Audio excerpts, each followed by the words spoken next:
So, ich wünsche einen schönen guten Abend, ihr Leute. Ähm, ja, ich habe ja gesagt, heute geht's weiter und heute geht's auch weiter. Es ist natürlich schön warm, also richtig schön warm. Gestern habe ich in der Garage was gemacht.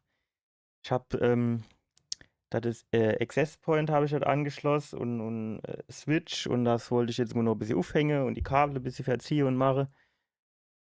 Und es war ja so warm. Ich war klatschnass geschwitzt und habe eigentlich nicht viel gemacht, aber gut. Ähm, ja, heute ist erstmal der Plan, dass ich quasi nochmal ja, jungfräulicher ranstarte, sozusagen. Und zwar bis einschließlich Gargoyles, das dürfte normal kein Problem sein, das müsste mal relativ schnell sein. Und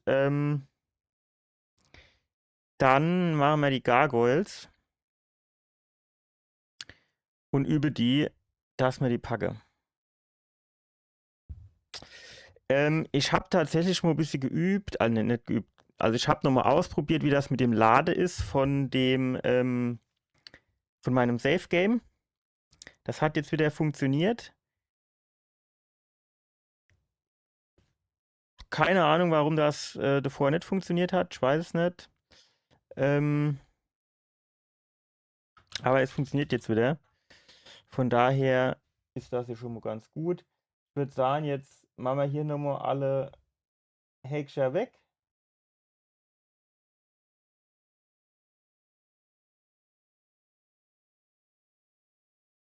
Und dann starten wir rein.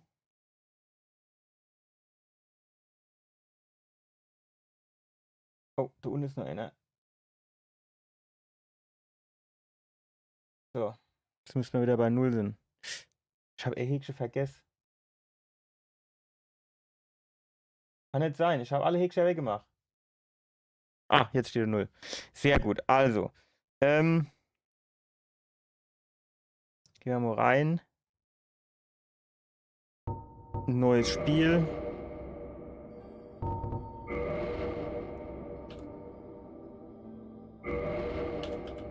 Plupp.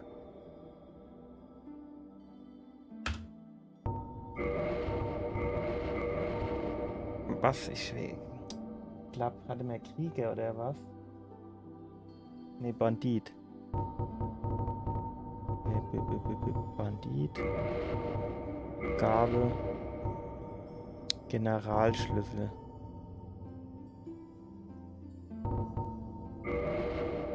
Figur, normal, Geschichte, ist alles egal. So. Annehmen. Ja, das ist halt mit den Gargoyles, ne? Die Gargoyles. Die Gargoyles.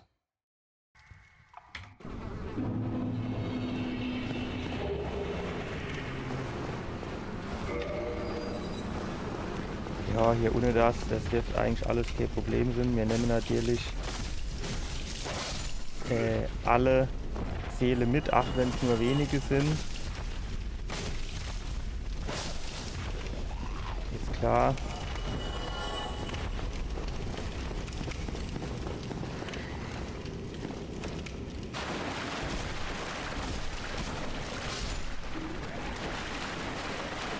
Hier war, glaube ich, die Leuchtturm heute.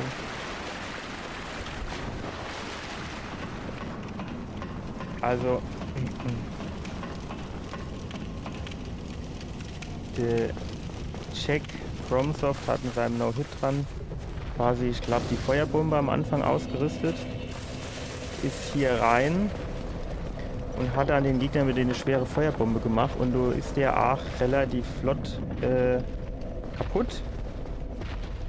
Aber da ich also mir das jetzt erstmal nicht zutraue, so komplett ohne Treffer so durchzugehen, ist mir das Risiko an der Stelle ein bisschen groß. Und ich bin tatsächlich auch nicht so hundertprozentig sicher, wenn ich ehrlich bin.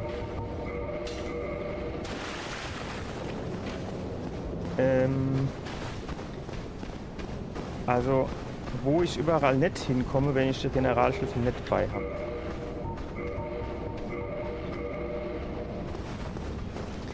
Deswegen ist mir das Risiko dann halt auch einfach zu groß.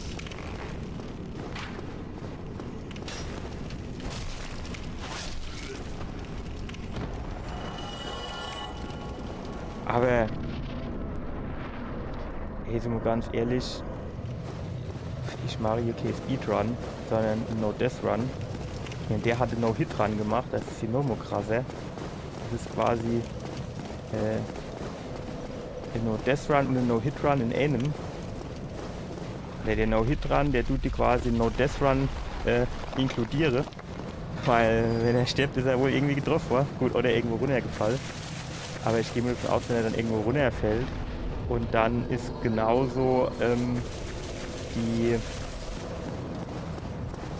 dieser No-Death-Run, dieser No-Hit-Run vorbei, schätze ich mal. Also ich weiß es nicht, aber ich denke... Alter! Ich habe gar nichts auf Nein gemacht!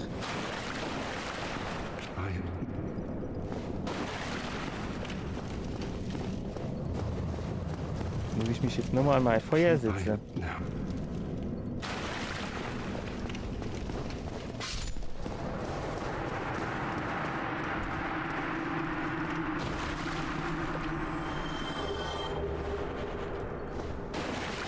Bullshit away.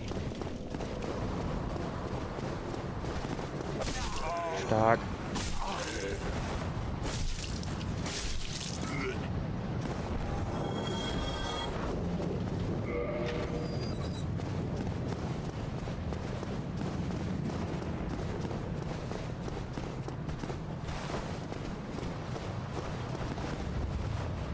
Eigentlich muss ich doch jetzt kommen, oder? Nee, ich will nicht hinter denen, ich will vorne denen.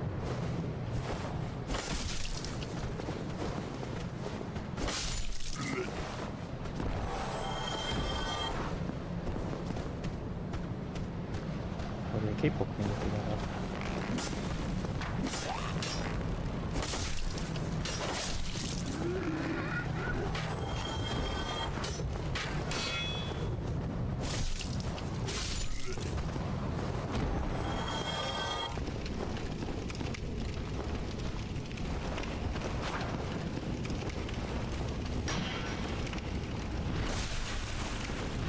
So. Schön. Ich würde sagen, sicherheitshalber nehmen wir trotzdem noch eine Fläche.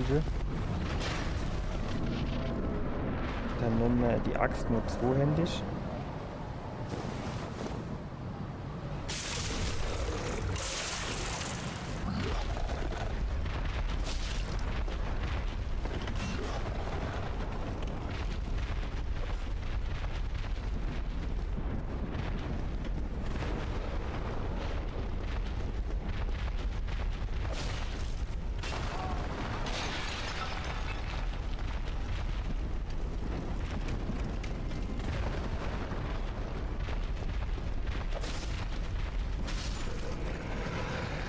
Ja, gut, so viel Schade macht er jetzt eigentlich noch nicht immer, ne? Wenn er dich jetzt irgendwo treffen wird.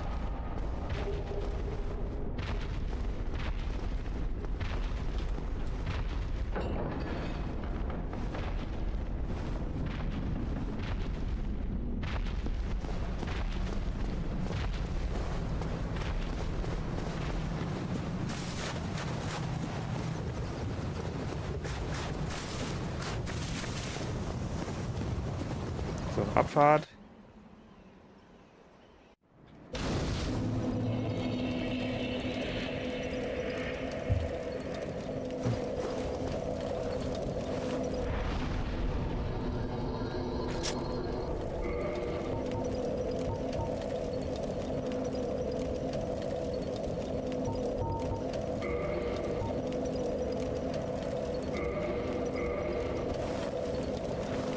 So, jetzt sammeln wir hier Mokram ein.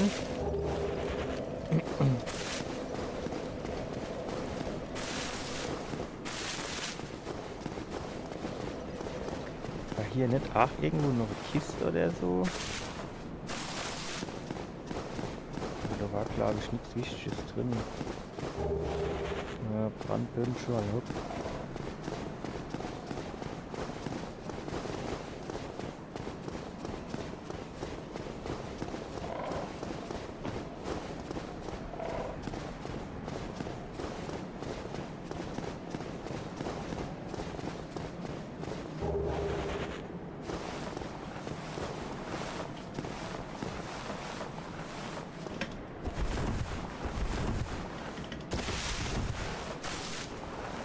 So. Morgenstern. Brauchen wir nicht. Wollen wir nicht. Heimkehrknoche, das ist schon mal ganz gut. Auch wenn wir die selten benutzen. Eigentlich müsste man die viel öfter benutzen, ne? Boah, ist mir auch so. Warte mal. Du war doch noch irgendwie. Okay. Bin ich jetzt falsch? Ah ne, du geht's da. Du stoppst irgendwie.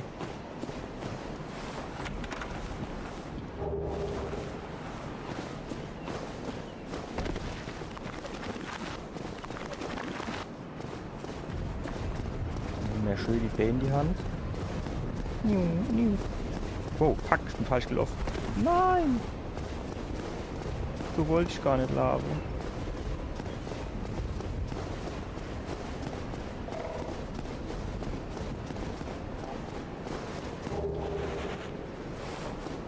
Naja, ist egal. Pflanzen wir uns hier dann nochmal hin.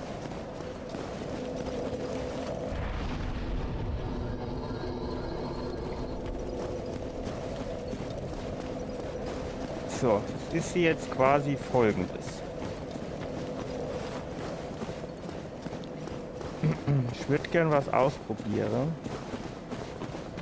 Aber es kennt halt nicht Sinn, dass das komplett in die Buchs geht. Das habe ich nämlich beim Jack FromSoft gesehen. Da hat er sich so Fürsten, Hüterseele der Feuerhüterseele der Viserys geholt.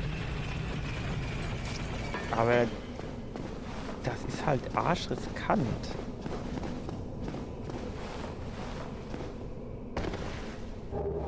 Also ich bräuchte dann halt schon der Heimkehrknoche. Nur das Problem ist, der Heimkehrknoche, der wird ja glaube ich unterbrochen, sobald ich einen Treffer instecken muss, ne?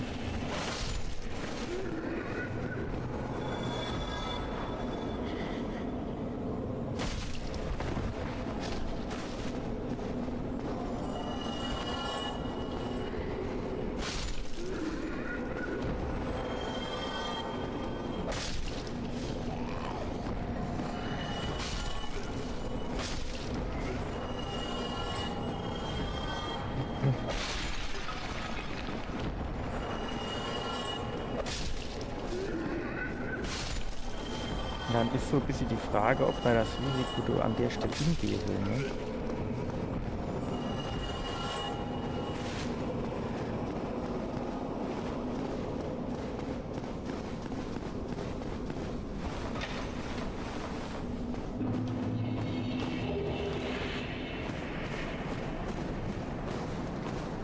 Und die nächste Frage ist, Astoras Schwert oder Astorias Schwert, wer das heißt. Haben wir 14 Wille. Die Frage ist, lohnt sich das? Ich glaube, das Drachenschwert macht 200 Schade. Macht 80 und 80. Also es geht quasi um die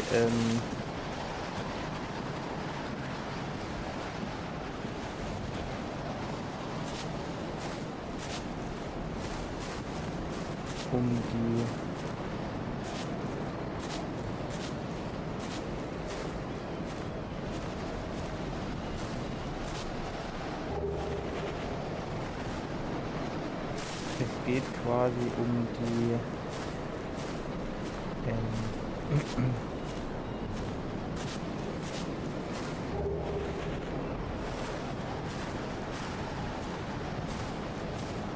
ich traue mich nichts zu sagen, dass das Drache nicht aufwacht.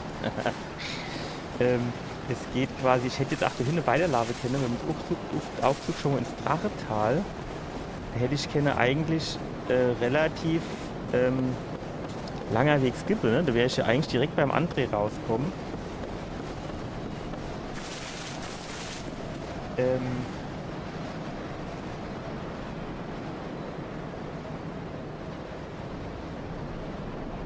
Und zwar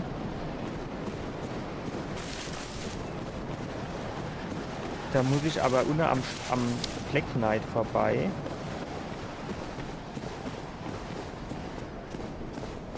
Das will man ja vielleicht nicht unbedingt. Zumindest jetzt in dem Stadium noch nicht. Traue ich mir noch nicht so zu. Also er hat ihn zwar so gecheased und alles, aber das... lassen wir lieber, ne?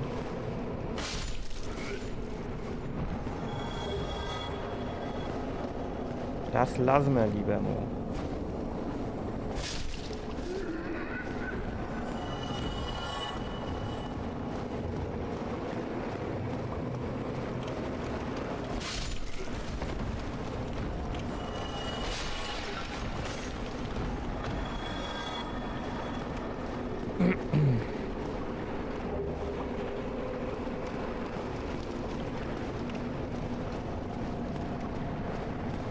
Gehen wir mal weiter zurück.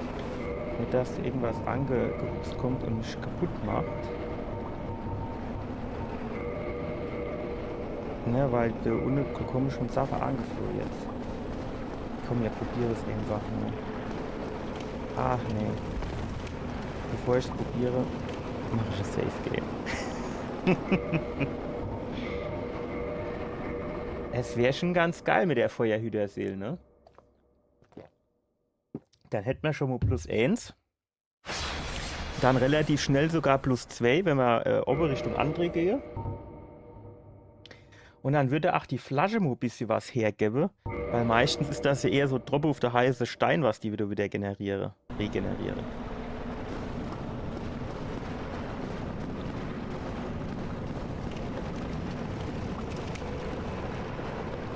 Problem ist halt auch so ein bisschen, ich weiß den Weg nicht so hundertprozentig. Beste Voraussetzung, ne? Ich weiß den nur so theoretisch und grob. Und zwar geht es nämlich irgendwie hier lang. Und dann hier, glaube ich.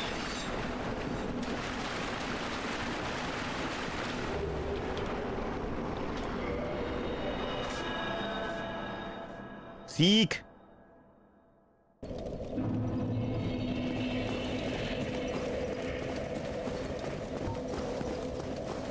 So, jetzt gehen wir da unten zu der Kollegin. Guten Tag.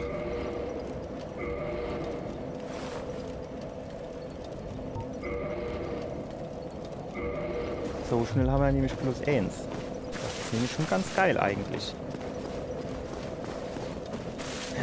So. Wenn wir jetzt eh schon mal hier sind, können wir noch, wir haben hier Seele gesammelt.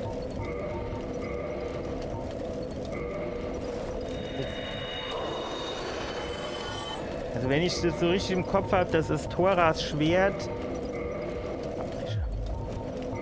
Das hat, wenn ich das auf +2 mache, das könnte man unter Umständen hinkriegen mit Funkeltitanit. Wobei das auch schon tatsächlich aus meiner, für mich persönlich schwer wird, bevor man zu den Gargoyles komme. Weil dann macht das 96 und 96 Schade. Ach, das habe ich wieder abgelehnt.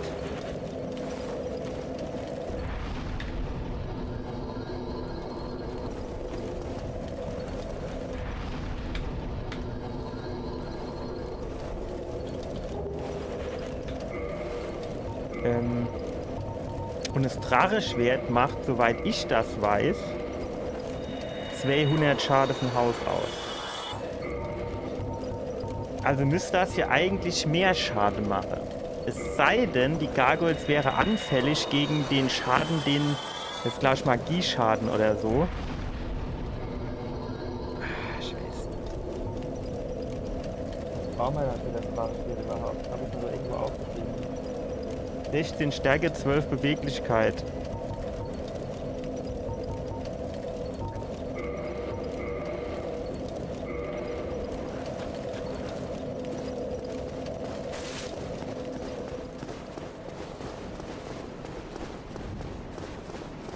So, jetzt Fuck. Jetzt sind wir noch ein bisschen greedy. Greedy.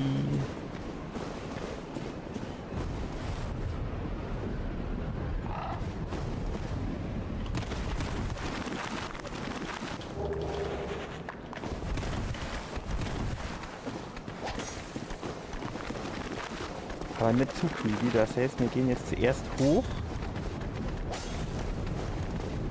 Resette die Kollege da unten noch mal. Wenn man es mal genau nimmt, habe ich ja schon 5 Punkte, ne?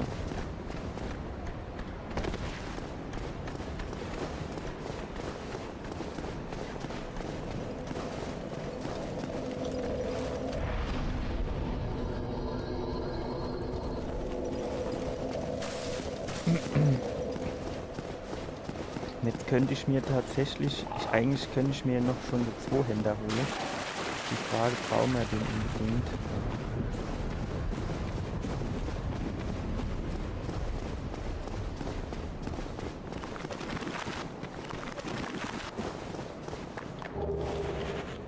Ich weiß tatsächlich auch gar nicht mehr, für den immer nicht so genau, wo ich das jetzt so hin muss und den so hole. Ich glaube hier hin.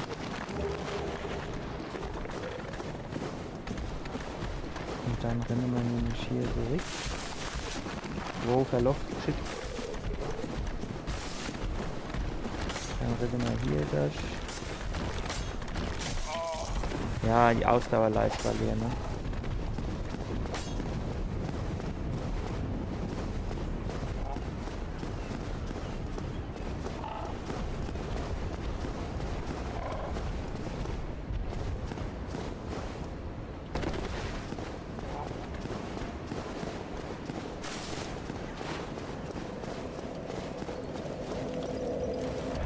So, jetzt ist erst noch resettet.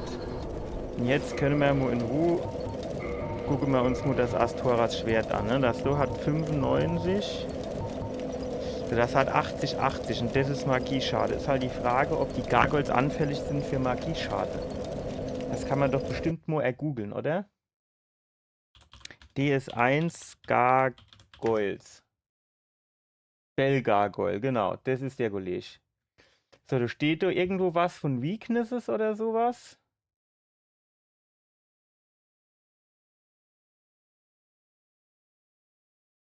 Guck mal, er hat gut Physical, da steht Defense and Resistance, hat er Physical 133, Magie nur 103, Feuer 98, Lightning 104. Das heißt, theoretisch wäre Magie tatsächlich sogar noch besser als Lightning.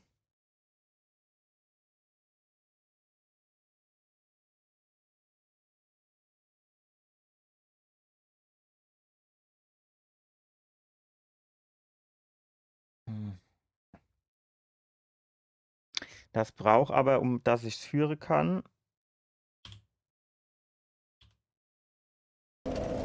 dass ich es führen kann, 14 Wille oder was das ist, ne? Sieht mir das so, was das ist? Aufsteigen. Hier, Wille. 14 habe ich gesagt, ne? Das heißt, es wäre 4 Level. Das ist jetzt schon alle wenig, ne? Kriege ich jetzt so halt auch nicht mehr hin.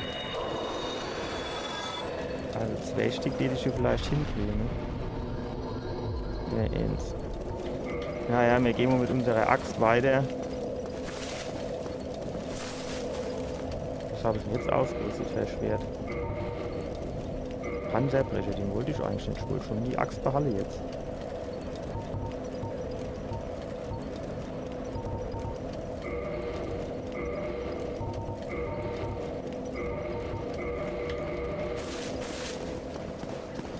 Dick.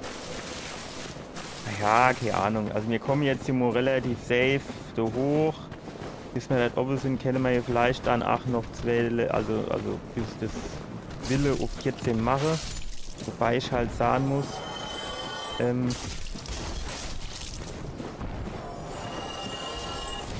so rein von der Sache her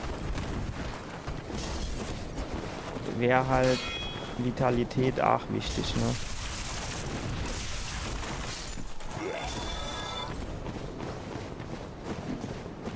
So, jetzt gehen wir jetzt gehen wir jetzt erst so hoch.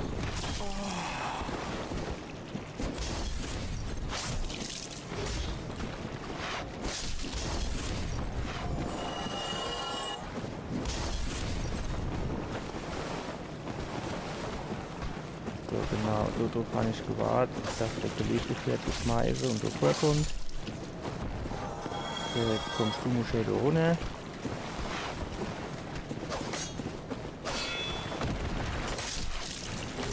So. Jetzt kann man gucken, was da unten,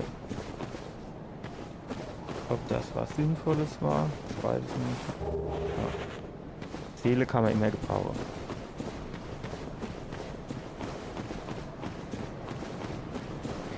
Ich meine, wissen wir kennt ihr jetzt einmal ausprobieren, wie das mit Astoras Schwert läuft bei den Gargoyles. Aber eigentlich bräuchte man dann noch Funkeltiternit.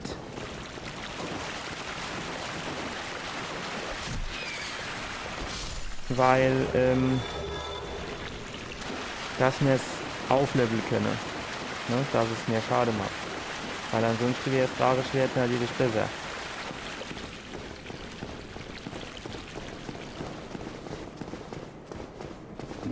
Ich meine, sind wir mal ehrlich, das Funkeltiternit kriegt man auch noch organisiert wahrscheinlich. Wir kennen ja so beim André und Rauslaufen hin ins Bassin, das ist ja, glaube ich, relativ weit oben, wo das Funkeltiternit an, also dieses kleine Mobbelche da kommt, dieser Käfer.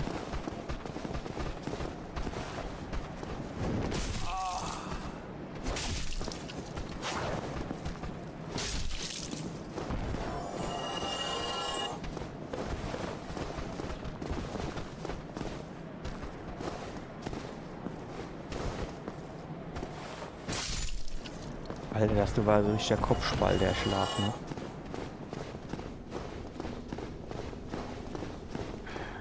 So. Jetzt warte, wir machen die Nebelwand weg. Und dann gehen wir dort bei den Kiste runter.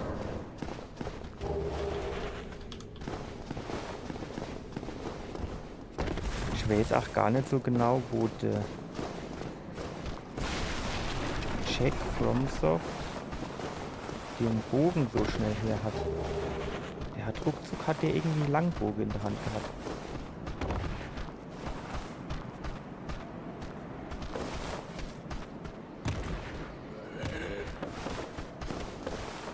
Wo kommt denn der jetzt eigentlich her?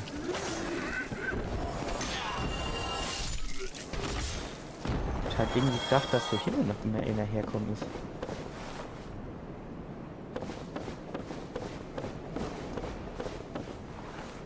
Was ist denn das hier eigentlich? Hier bin ich jo gefühlt noch nie hochgelaufen oder selten, glaube ich. Ah, Sackgasse. Gut, aber Seelepäckchen, ne? Und wenn es nur 200 gibt. Aber die 200 nehmen wir natürlich mit.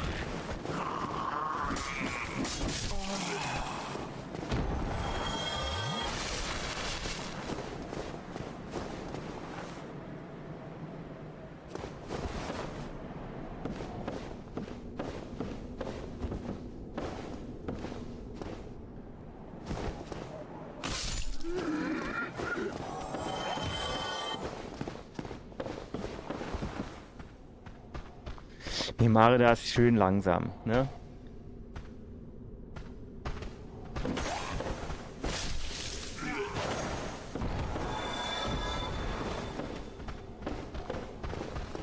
Dass du überhaupt nichts anbrennt. Weil wenn ich mich richtig entsinne, in einem Training bin ich dumm irgendwo abgenibbelt. Weil ich gedacht, oh, ich kann die da runterknubbeln und auf einmal hatte ich 4 Stück hinter mir. Und wenn du 4 Stück das machst, was der eben gemacht hat, dann ist er da ruckzuck Schicht im Schacht.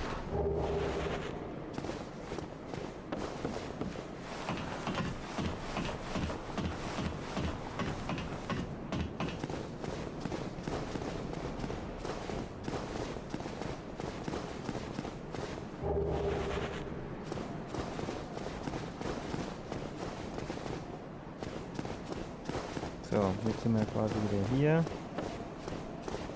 Easy. Jetzt geht's da nuff. Ach so, stimmt, da war was. Ich glaube, aber Schade macht der, du glaube ich, keine, oder? Oder kennt der theoretisch auch Schade machen, wenn ich quasi zu schnell bin oder so. Und ein Schrittchen weiter, ob wenn er quasi auf meinem Kopf landet oder so irgendwie.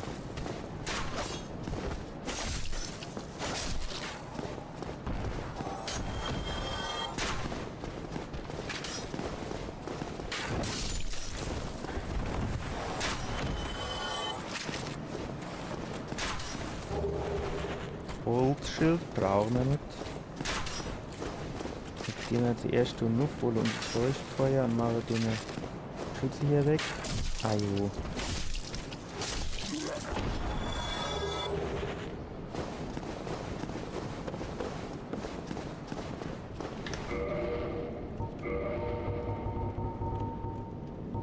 So.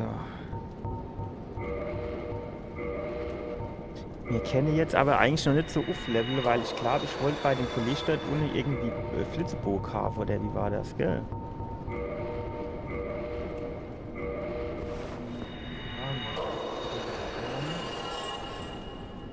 Feuerbandschrein, bla bla bla.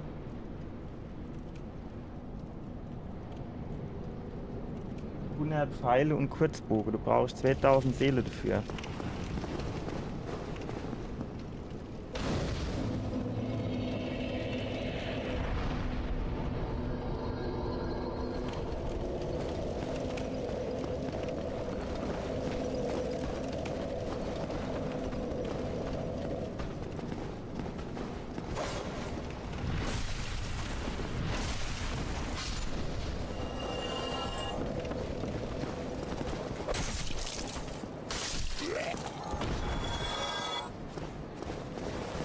Irgendwie ruckelt es gerade ein bisschen.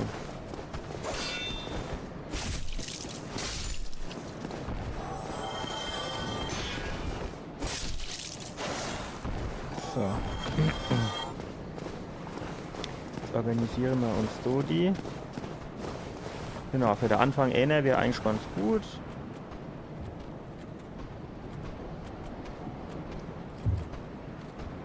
Muss ich sagen.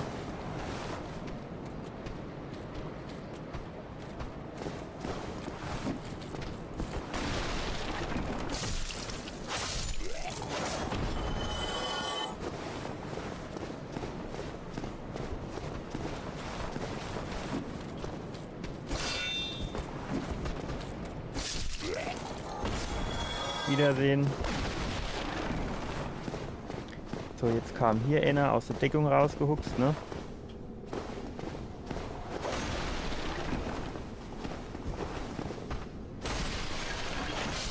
Tschüss.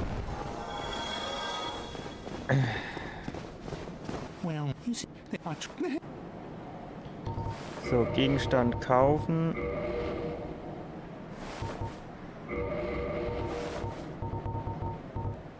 Kurzbogen.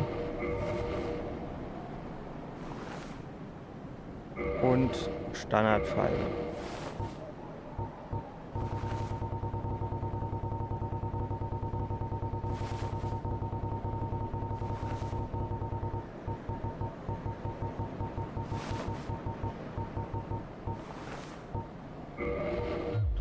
Thank you kindly. Und jetzt gehen wir zu ihm mit der Axt durch. Dann hat jemand anwesend, Schlüssel und Uchi-Katana.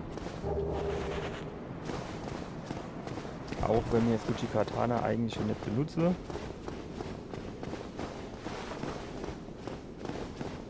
Hier war aber auch noch irgendwie Gegner am Start, ne?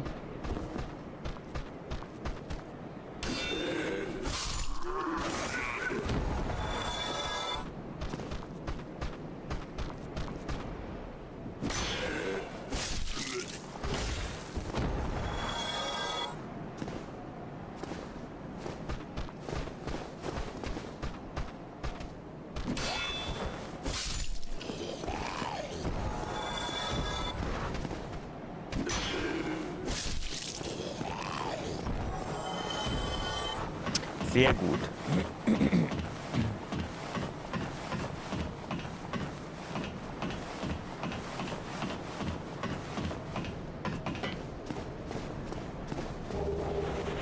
Wahrscheinlich kann ich die ganze Shit hier auch so ein bisschen skippen. Wenn du oder unten im Drachetal halt mit dem Aufzug hochfährst und dann kommst du quasi in de, also dann kommst du von hinten zum Andreh. Aber ich sag mal, es gibt halt hier trotzdem, ach wow, es gibt hier alles Seele, ja, mit denen ich aufleveln kann. Und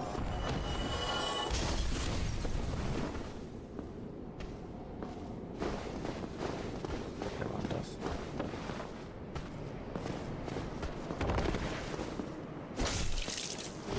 Und ich bin hier um jedes Level, das ich aufleveln kann, gerade in Vitalität und Angriffskraft und so, bin ich ja auch tatsächlich dankbar.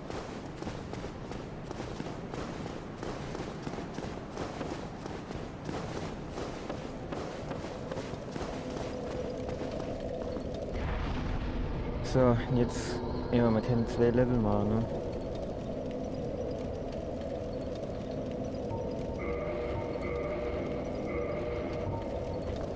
Ja, ich denke, man kann es mal ausprobieren.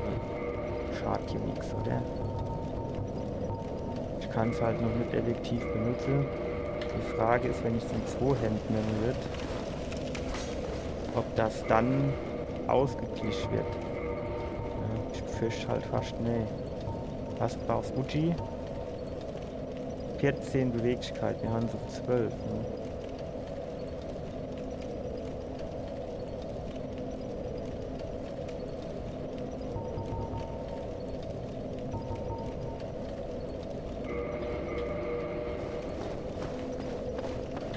Ah, stopp. Wir haben ja jetzt. Oh, das können wir. Nein, stopp! Jo, wenn ich mich ans Feuer hocke.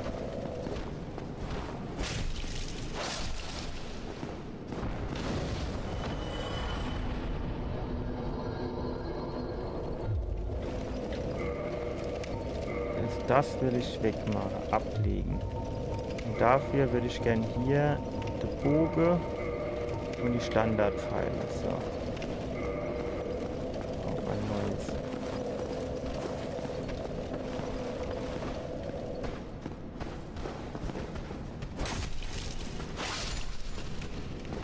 Ich will ihn zahlen, wenn ich den so von hinten so Streitachs ins Kreuz jagen wird, ne?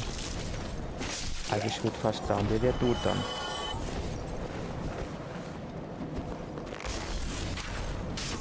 Stark. Sehr gut.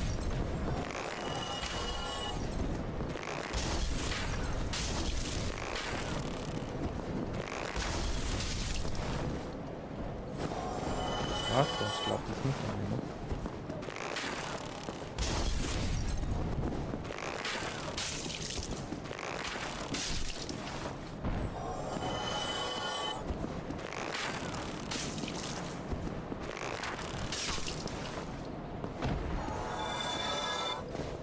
Wenn ich mich richtig entsinne, war da inne.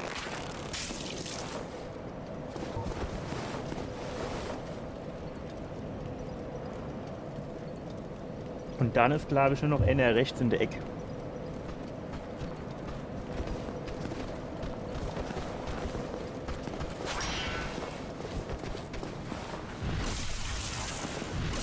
Ach, guck mal, der hat hier was Falle gelockt. Ja. Ist zwar nur so Strahl, den man nicht gebrauchen kann, aber ist egal. So, und jetzt müsst hier quasi noch einer rechts in der Ecke sind.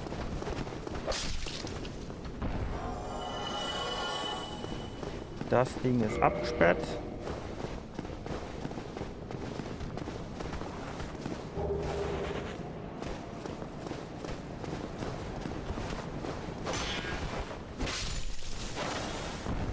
So, jetzt war hier glaube ich noch irgendwie eine.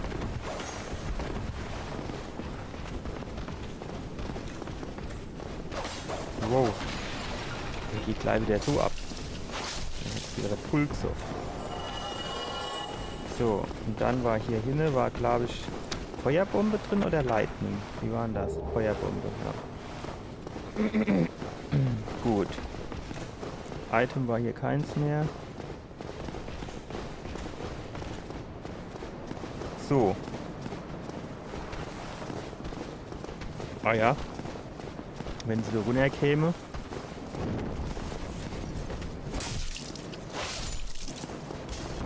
Wäre mir das gar nicht so unrecht.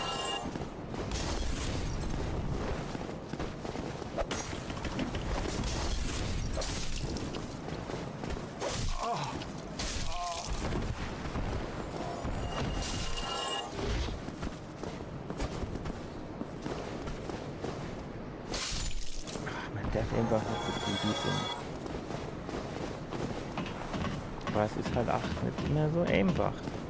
Weil man denkt, jo, das sind nur Lappe, das ist hier kein Problem, brauchst du jetzt nicht rumzutrödeln, gehen wir schnell durch, aber das ist meistens keine gute Idee. Ne? Dann kriege ich einen Treffer, fehlt da wieder ein bisschen Energie, und dann kommt der nächste und dann fehlt wieder ein bisschen Energie und so weiter und so fort, das läppert sich dann.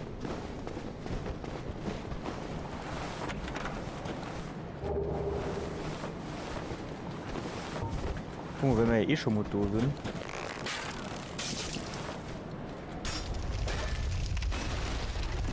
Kennen wir ja quasi so schon mal.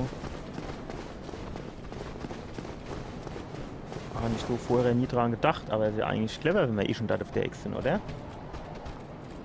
Guck mal, der andere Kollege, ja gut, den haben sie aber schade gemacht, ne?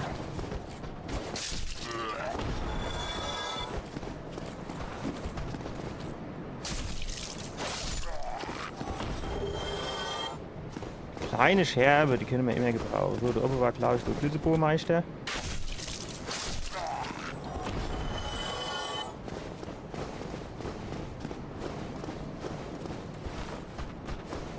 Ach ja gut, wenn du da hochkommst, das sehen wir halt ganz recht. Komm, gut. Jo, macht schon mal locker.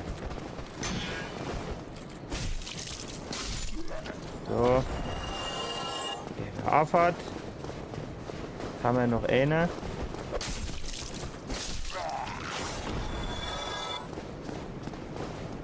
Jetzt holen wir uns den Black Knight.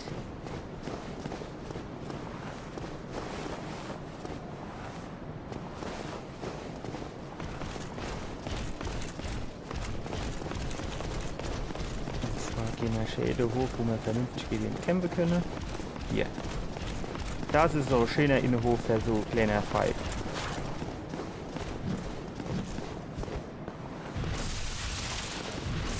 Wusch.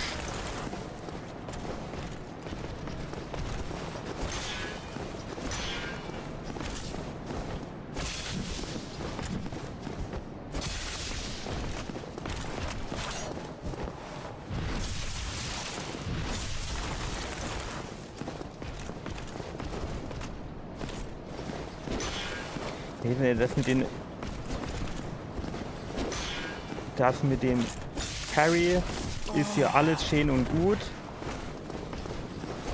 Aber wenn es halt nicht klappt, bist du halt auch direkt im Arsch. Oh, das ist mir ein bisschen zu eng.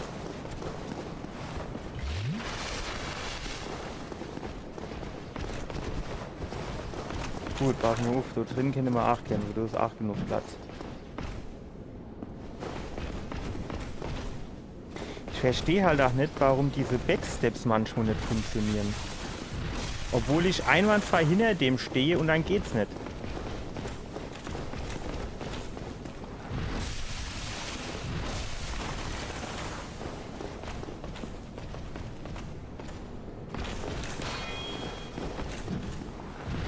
Und wenn ich dann so seitlich hinter ihm stehe, dann macht er auf einmal so richtiger Backstep.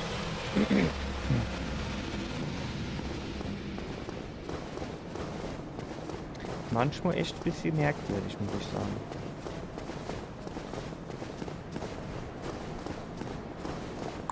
Waren hier unten noch irgendwelche Items? Ich glaube, irgendwas wird doch da hinten geleuchtet, oder?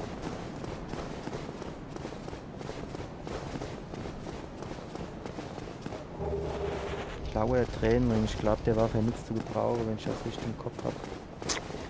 Das hat natürlich der Jack FromSoft 8 gemacht, weil No-Hit dran macht das ja auch Sinn, weil der eh nicht getroffen wäre. Der hat sich quasi so einen Ring geholt, der rote sonst was Ring. Und wenn du dann weniger als 20 Energie hast, machst du irgendwie 50% mehr Schade oder sowas. Ist natürlich geil.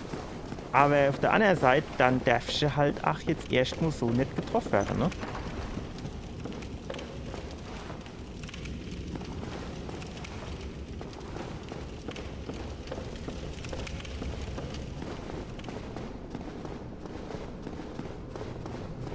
Ich würde sagen, wir machen zuerst jetzt so oben den. Und wenn wir den gemacht haben, dann gehen wir runter zum Havel, oder?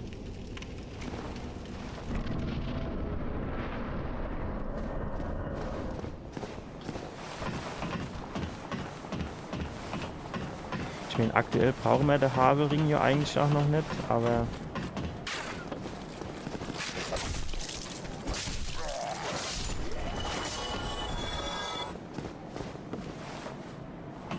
Ich fühle mich so ein bisschen sicherer, wenn ich zuerst mit denen mache. Wobei ich sagen muss, wir sind jetzt im Havel das letzte Mal eigentlich gegangen. Da hatte man ja schon das Dracheschwert. Weil das hat an Armo deutlich mehr Schade gemacht. Gut, wenn wir jetzt noch aufleveln, 2 Level, ne? Wenn wir den gemacht haben, dann geht das. Dann könnten wir noch 2 in Wille machen. Und dann hätten wir ja quasi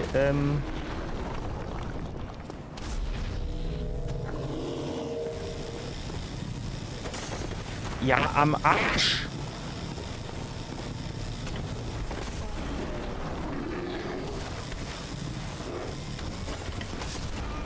Warum trifft er den dann jetzt nicht beim Runterspringen? Was soll dann die Rotze do?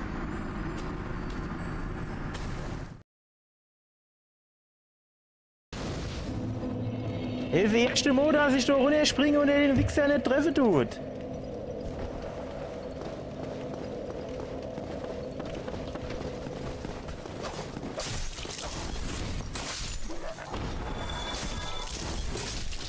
Liegt das dran, dass ich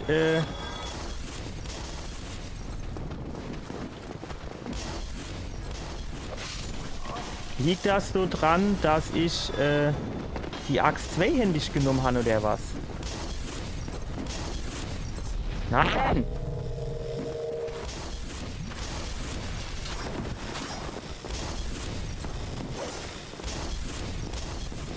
So eigentlich jetzt?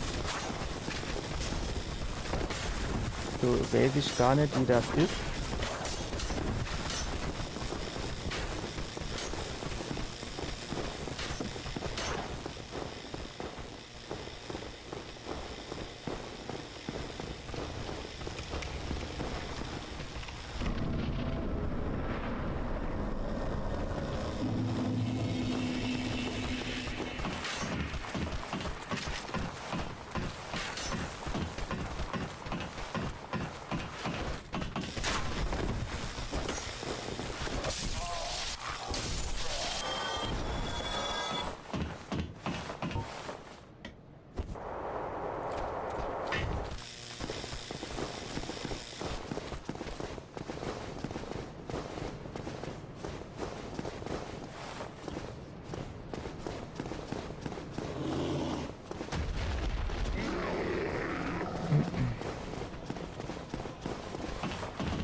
Und das sind genauso die Punkte, welche du kannst das trainieren, wie du willst.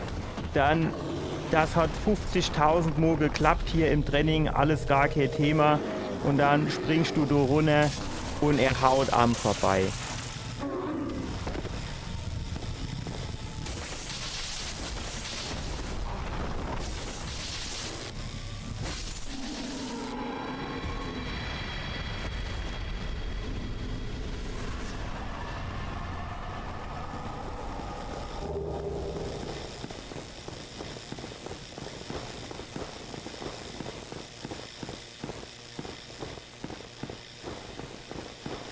Ich weiß gar nicht mehr genau, wie ging denn so jetzt eigentlich weiter.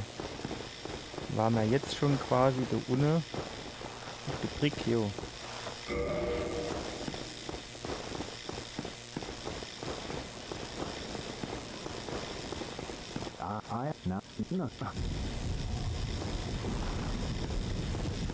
Oh, the way I can. Is please. We are in the flood. There's not like to stand up, but I. Ich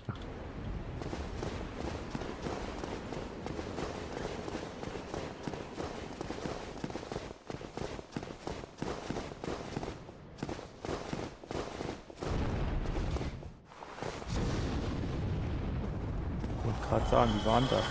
Muss ich durch die China laufen? Wann kommt dann du der Shit?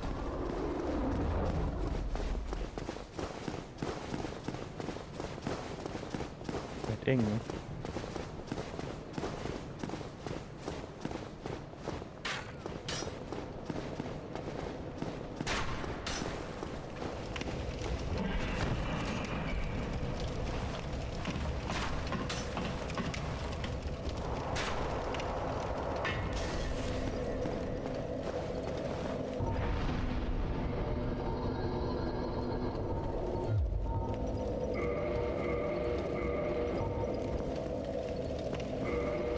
So, jetzt haben wir eigentlich noch ein paar Seele-Picture, die wir poppen können. Und dann sehen wir ja eigentlich Armo einfach nur im Vergleich. Das reicht aber nicht für Level, ne? Ne, ja, 500. Dann sehen wir nämlich jetzt gleich Armo im Vergleich mit dem Drachenschwert, das holen wir uns nämlich auch, was quasi hier die Schade spricht.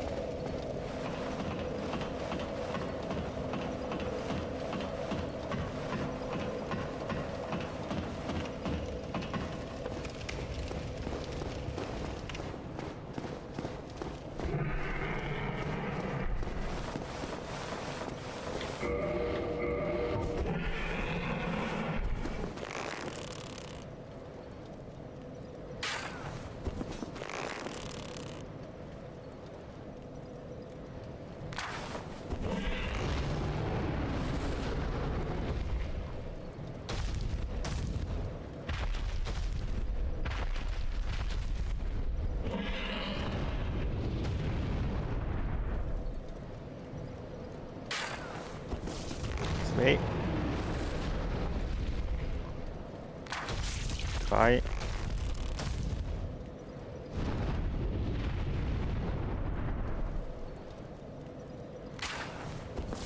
4. 5.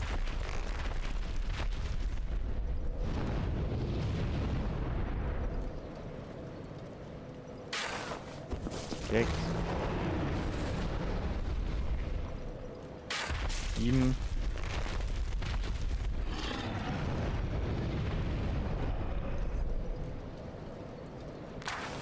8.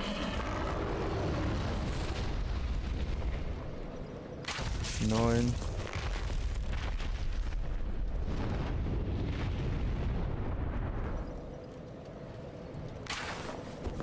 10. 11.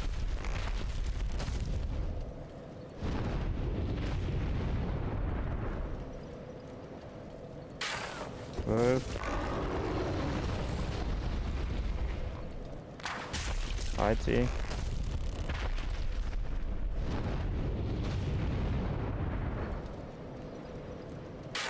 14. 15.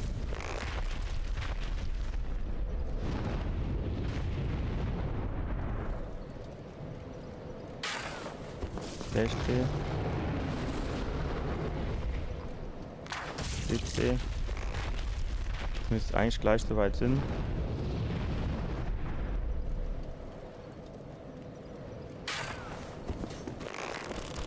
18.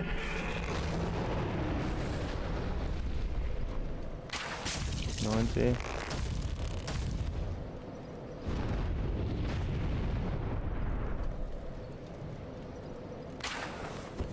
20. 21.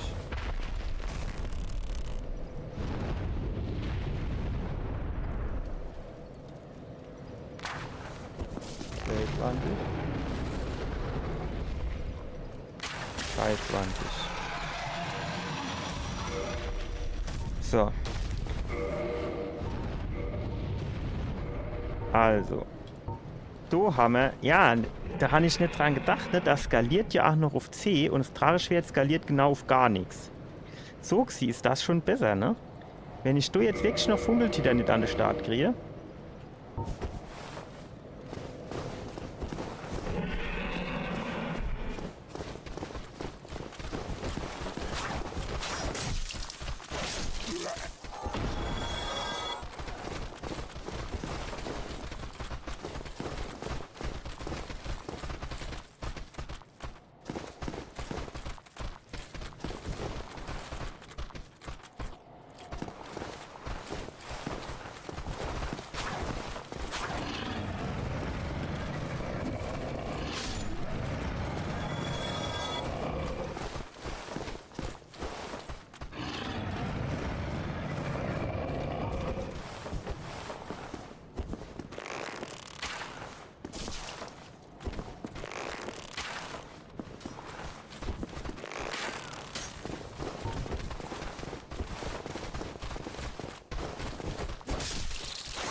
War es jetzt eigentlich gefühlt ein bisschen wenig Schade macht, also weniger Schade als die Axt, oder?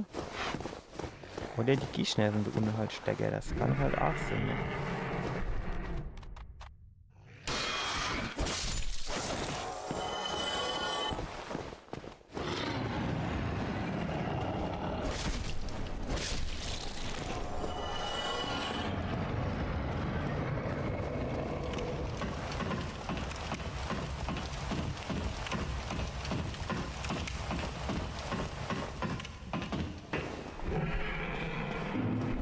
Bin ich denn jetzt? Ah. Right.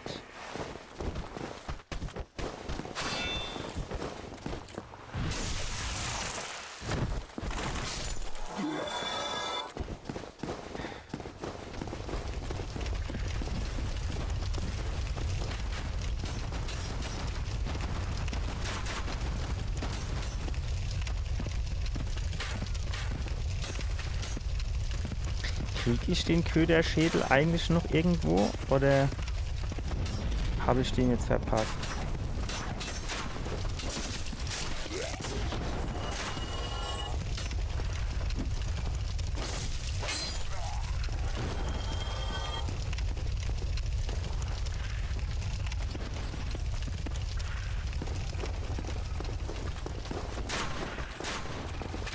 Ich muss der mit seinem dicke, fette Arsch, wie der du genau im Weg stehe, wo ich es nicht gebrauchen kann, ne?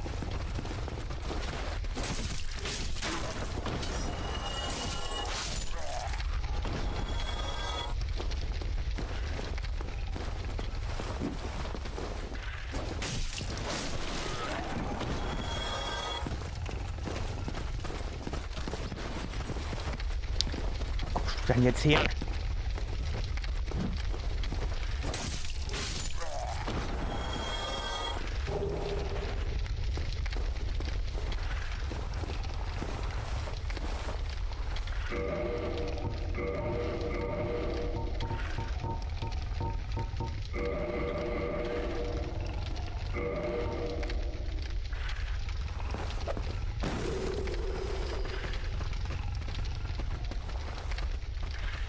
Was ist dann jetzt? Hat er jetzt keinen Bock mehr oder was?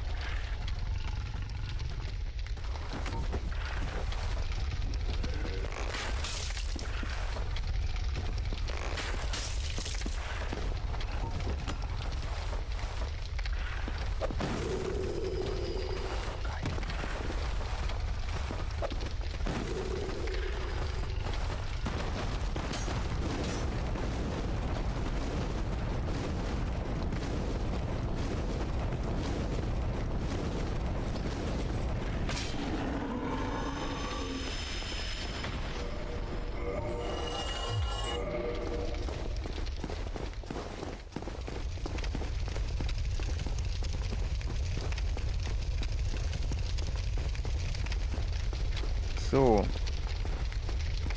Jetzt gängst du ohne in die Falle.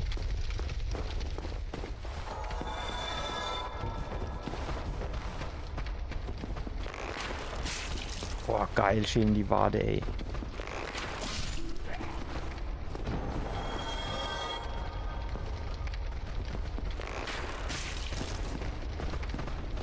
Huch, jetzt kommen sie aber alle gar auf einmal.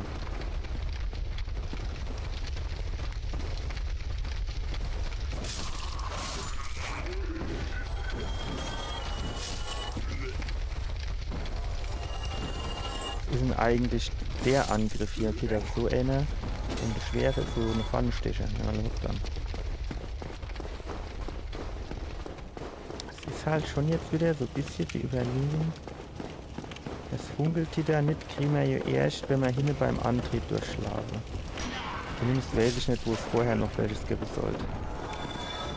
Aber selbst wenn, dann gibt es ja dort auch allenfalls funkelt nicht. Wo hat denn der Kollege dann das zweite herkriegt für so +2 zu machen statt +1?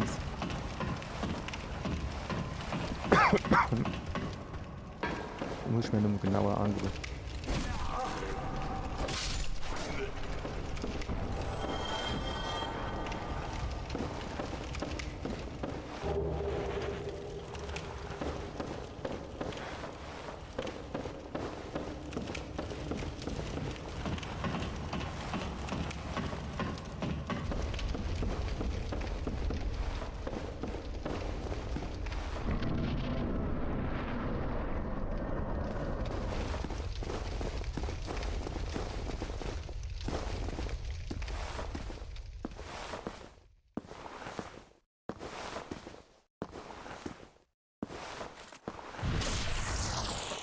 So in etwa hatte ich mir die Geschichte vorgestellt.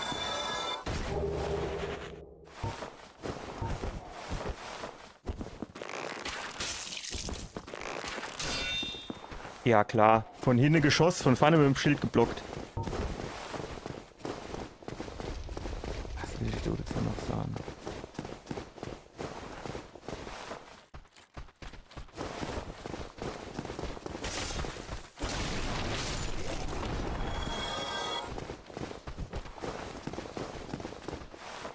Oder jetzt wieder aufgeben oder was?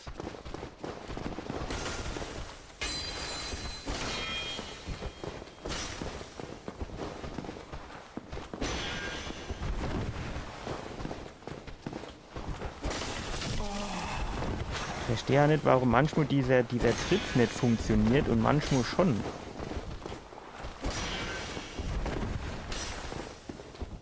Komm hier drin, Junge.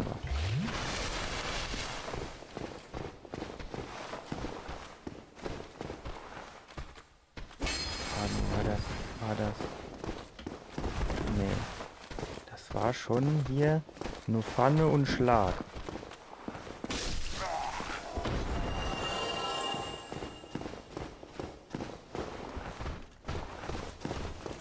So, der kann so vorkommen. Geil.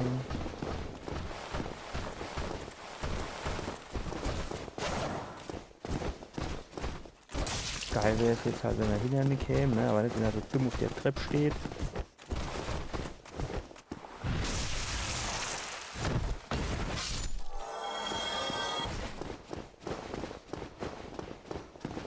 So, jetzt gehen wir da unten die helle Bade uns holen.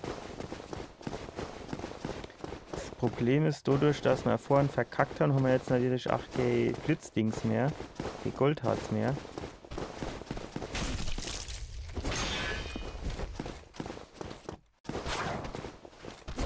Das heißt, wir können quasi bei dem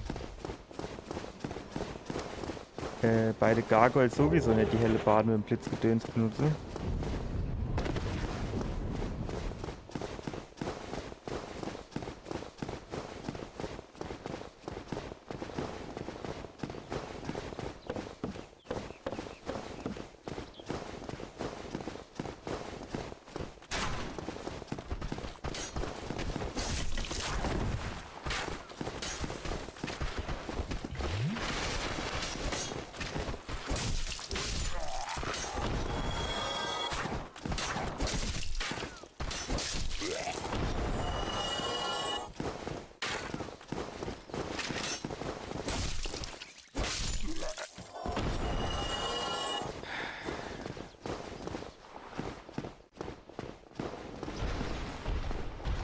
Themen kennen wir eigentlich. Wir haben noch 5 flächige Schwerden, alles am Start.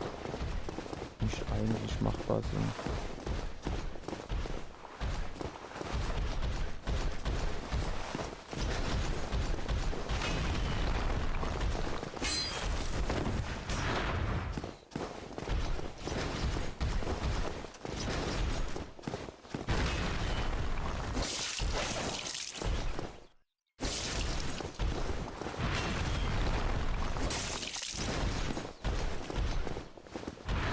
Da hinten in der Eck gefällt er mir nicht.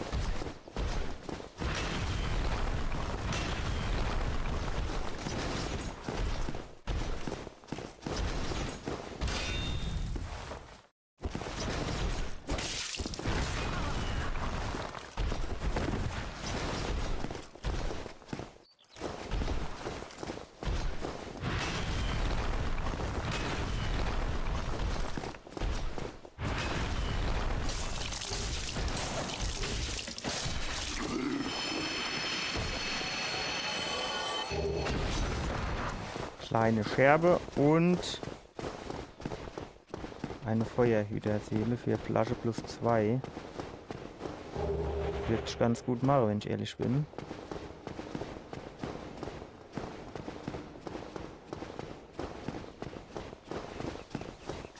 So.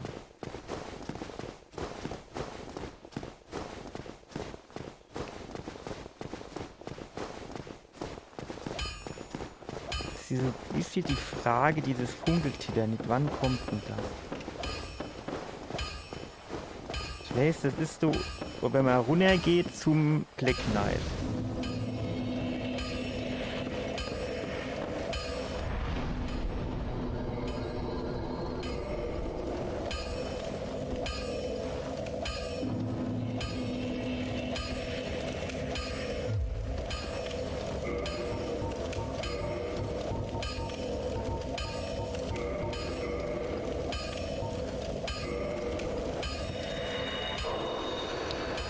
Aber wie weit runter muss ich gehen? Ach, ich kann... Ah, doch, warte, doch, Stand entfachen.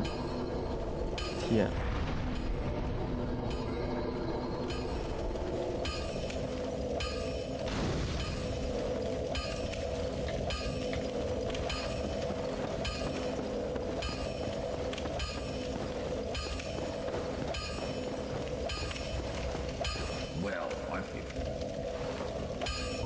So, Waffe verstärken hier geht noch nicht, ne? Mir fehlt der Funkeltiternit. Gegenstand kaufen, kleinen Dings. Das Astorias Wappen ist klar.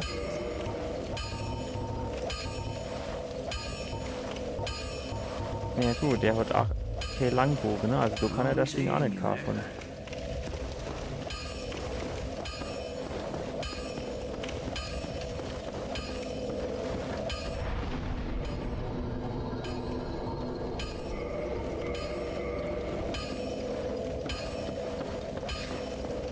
Wir gucken jetzt mal, ob wir vielleicht Funkeltiternit organisiert kriegen.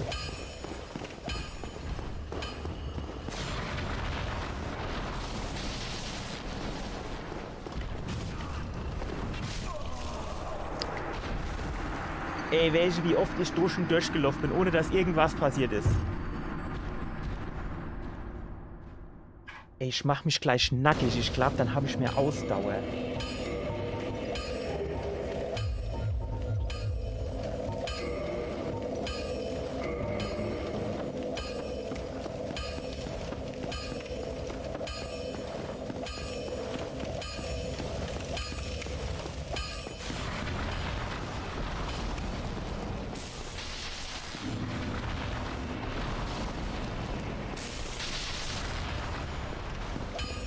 Nehmen Sie erstmal nur die Städte.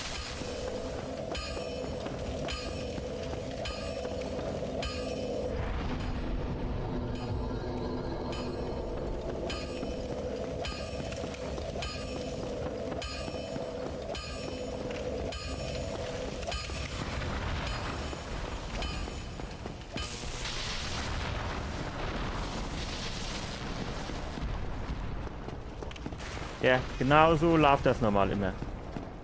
Keine Ahnung, warum das ewig jetzt an der Stelle war. Geschoss direkt umgedreht und mit seinem Scheißding drauf gespart.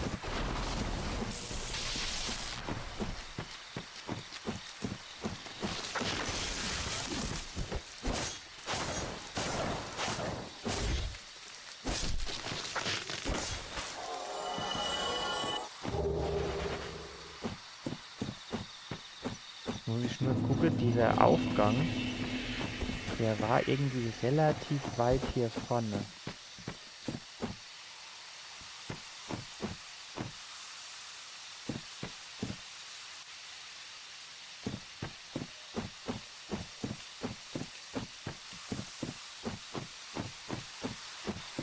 Da unten ist, glaube ich, das Ding, ne? Mit dem Funkeltydernit.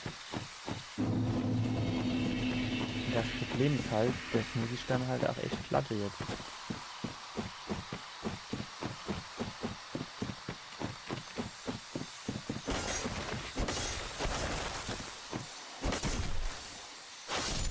So. Ah, da kriege ich 2 Funkeltydernit. Ja dann.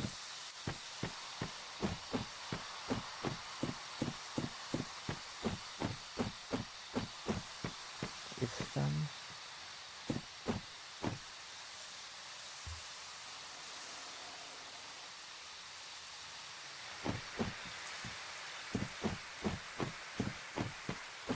Jetzt bringen wir mal Risiko in. Wo ist der Pleckner? Wo kommt der? Der muss doch hier irgendwo hin, oder? Noch ein zweiter unten.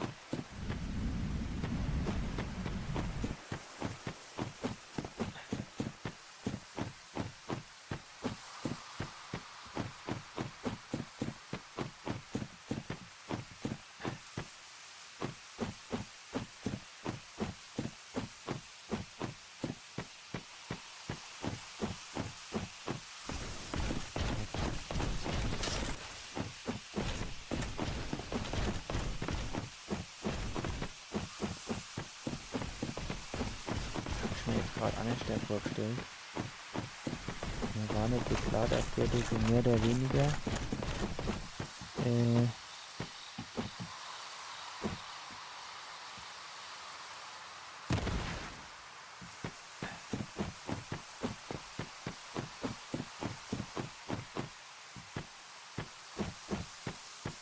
wo ist dann?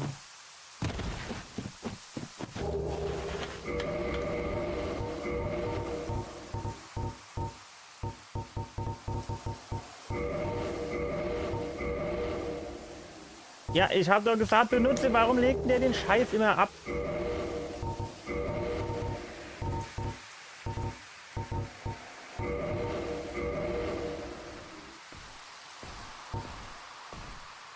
der anderen Seite, wenn der jetzt nicht kommt.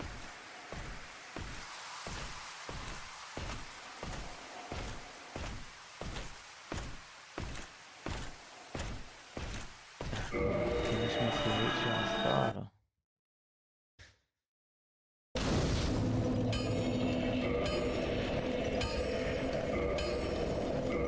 Jetzt können wir nämlich hier runtergehen zu dem Kollegen und können theoretisch die Waffe.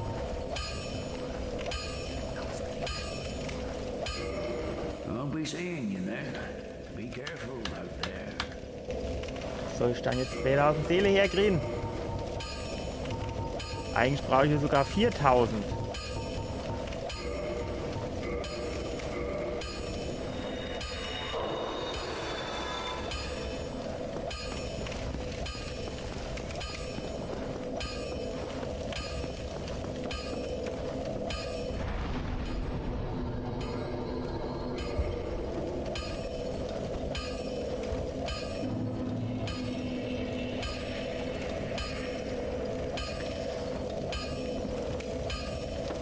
Würde ich mir vielleicht den einen Ring holen.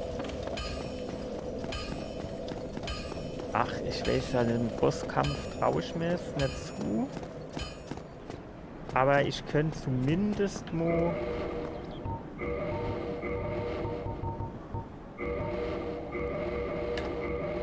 Ich könnte zumindest mal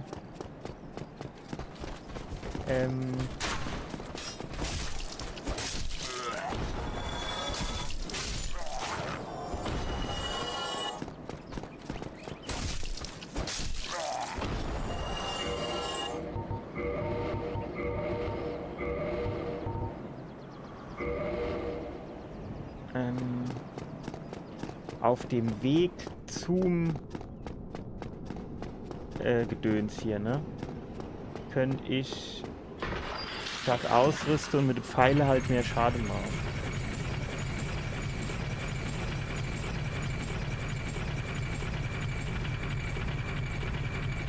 Wo kriegen wir dann eigentlich den Langbogen her? DS1 Langbogen.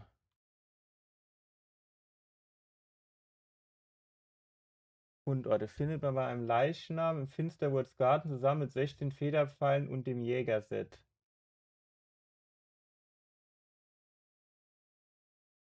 Aber wo da?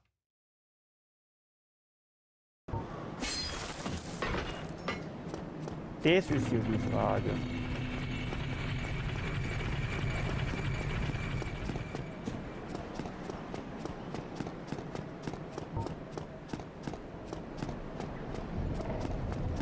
So, jetzt leveln wir zuerst nochmal hier das Ding auf. Bei Collision.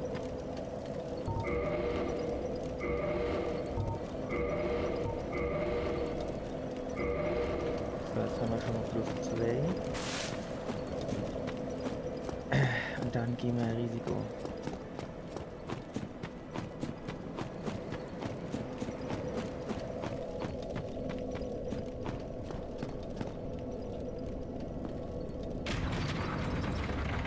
Bin ich dann das letzte Mal? Habe ich den Heimkehrknochen genommen? Ah ja, ich bin hier runtergelaufen, die Finsterhüter-Seele Dingsbums zu holen. Und bin da mit dem Heimkehrknochen zurückgegangen. Ja, stimmt.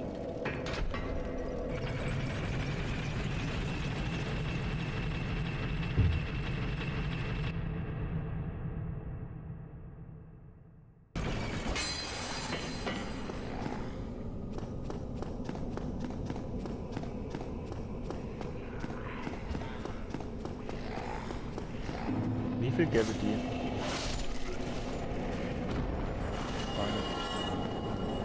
Sparen.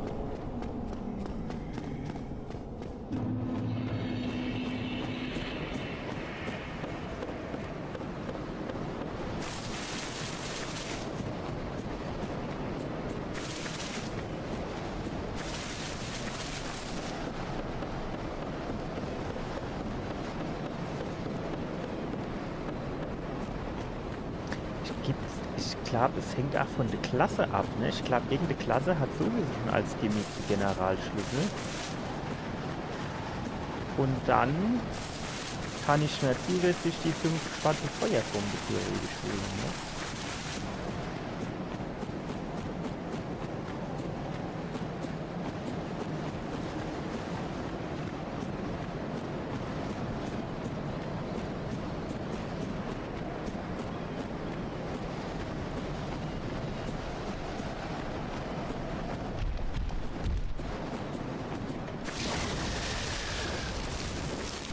Ey, Alter, hat er das gesehen?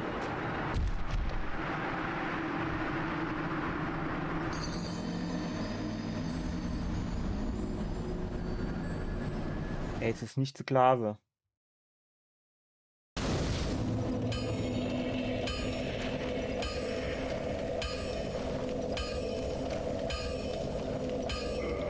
Ey, da kriege ich echt Kotze, wenn ich sowas sehe. Jetzt mal ohne Scheiß.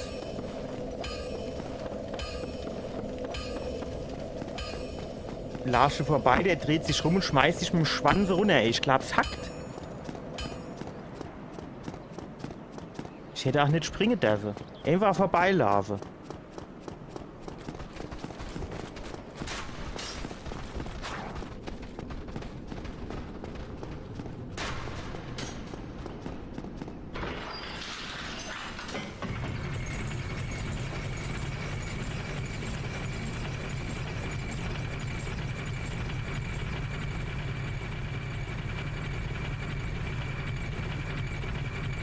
Ja, keine Ahnung. Ich guck mal, ob ich diesen Ring überhaupt kriege oder ob ich da eh 30.000 Mal drauf gehe, dann lassen wir das eh.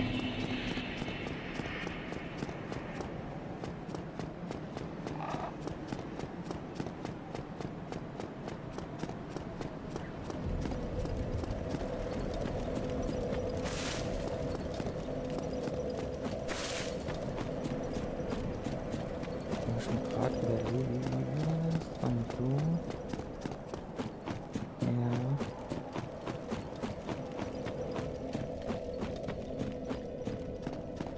Wenn wir quasi hier direkt, ne, dann könnte ich mir halt sparen, die 2000 Dinger auszugeben für die Kurzbogen und die 100 Pfeile zu haben.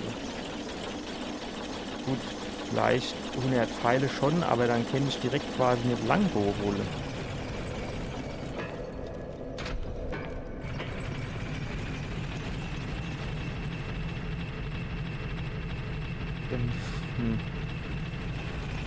Muss ich mal gucken, ob ich, ob ich den finde dort.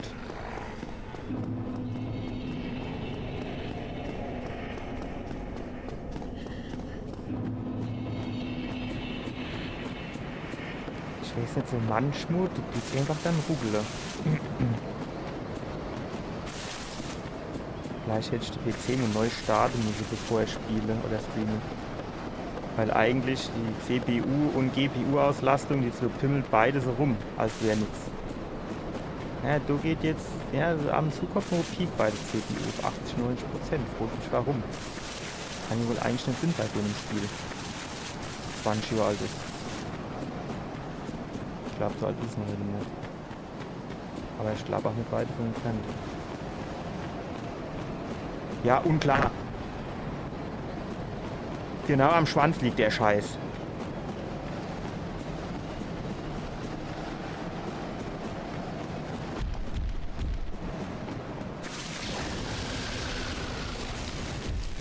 Ja, wieder eng. Ich glaube, das Risiko ist nur fast zu groß.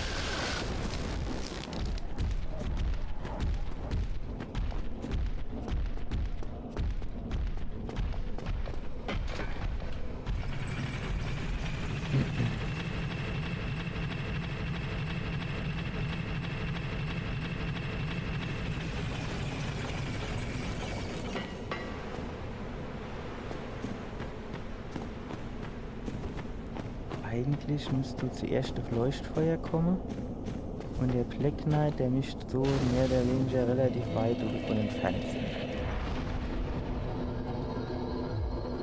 So. Dann gehen wir wieder zurück.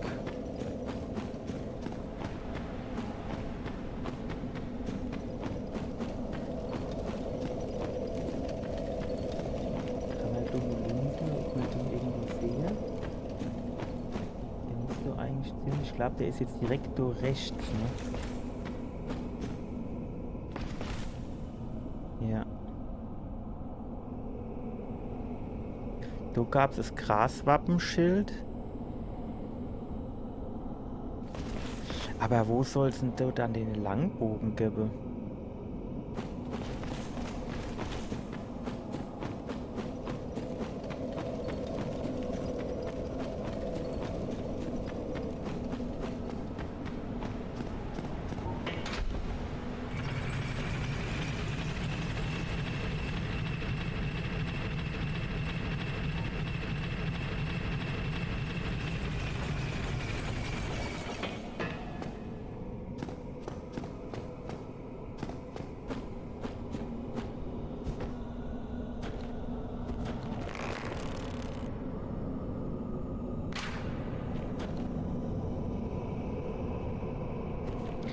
Ja, das Problem ist, der Langbogen, der schießt natürlich weiter wie der Kurzbogen, ne?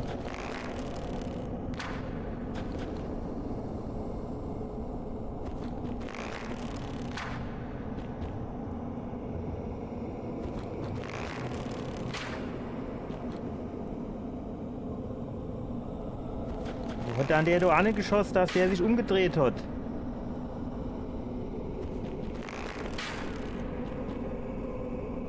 Nein, das wollte ich nicht.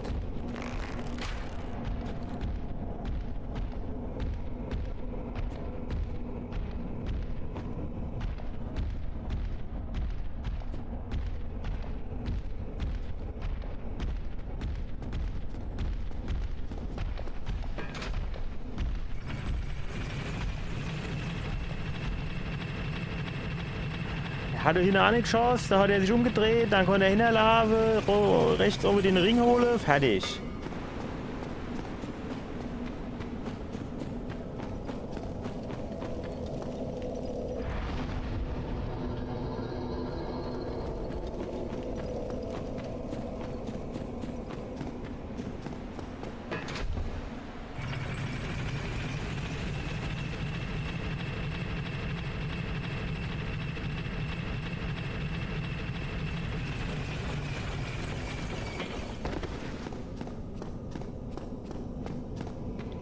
Ist, weil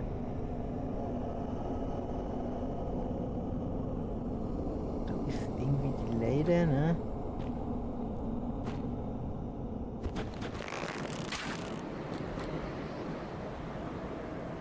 Jetzt habe ich den nicht getroffen, ich will den nicht treffen, ich will einfach da hin und dann soll er sich umdrehen.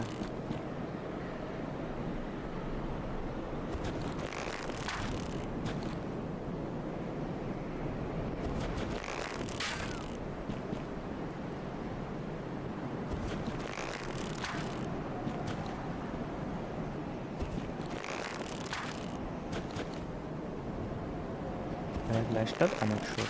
Nee, der hat in die Mitte geschossen. In der Garantie hat der in die Mitte geschossen.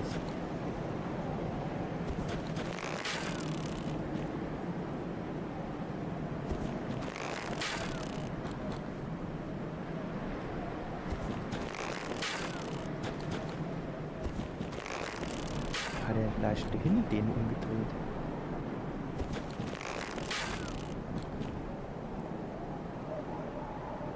Ahnung, ey. Ich mache den jetzt halt nur Safe Game, dann laufe ich so hin und gucke, ob es funktioniert. Keine Ahnung, wo ich sie jetzt hinschießen soll, dass sich der Lappe da hin umdreht. Jetzt mal ohne Scheiß. Der hat ey Pfeil geschossen, hat er sich umgedreht, da war die Bär geschält. Bei mir macht er so Tats, ey.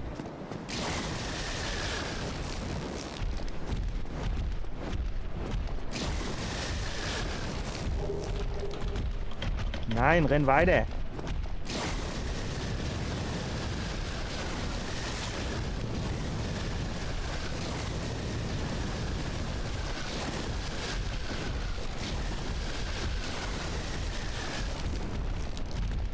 Und ich warte die ganze Zeit drauf, dass er plötzlich mal hin ins Kreuz inschlägt, ey.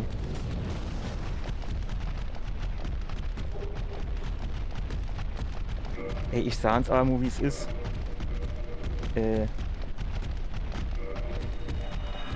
Also mir ist das, glaube ich, echt ein bisschen zu gefährlich. Also No Death Run. Ich meine, klar, neu dran ist noch gefährlicher. Aber, wie soll ich denn sagen? Das geht halt am ruckzuck in die Buchse, das Ding, du.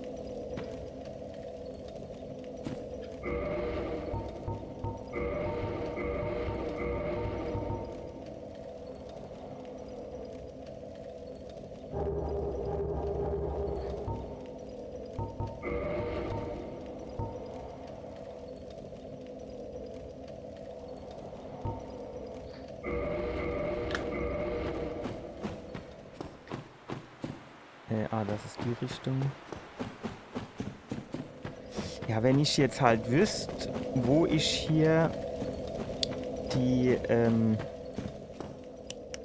das Langschwert herbekomme. Ach, Langbogen herbekomme, ne?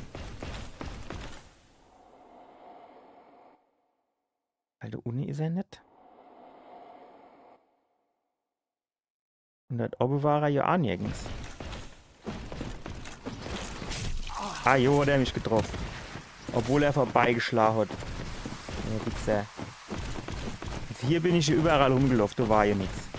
Das heißt, kann ja dann maximal dahin Richtung dem anderen Gebiet sind, oder?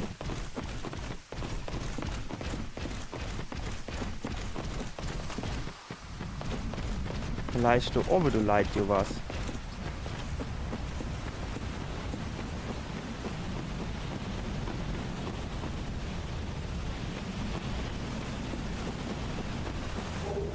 Ne, das ist eine große Seele.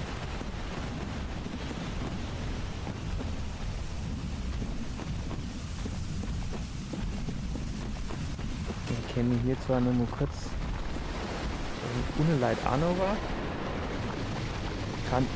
Kann ich mir aber eigentlich nicht vorstellen. Das passt nicht.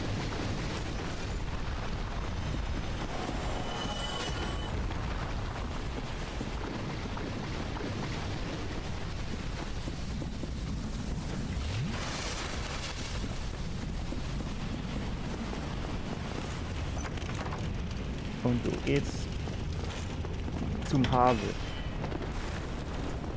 Ja gut, ob wir jetzt eh da sind, dann machen wir jetzt den Havel.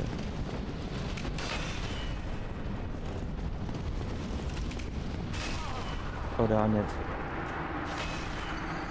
Wo soll dann du dieser Langbogen sein? Da am Standort Finsterwurzgarten. Ach so, gar nicht im Bassin, sondern im Garde.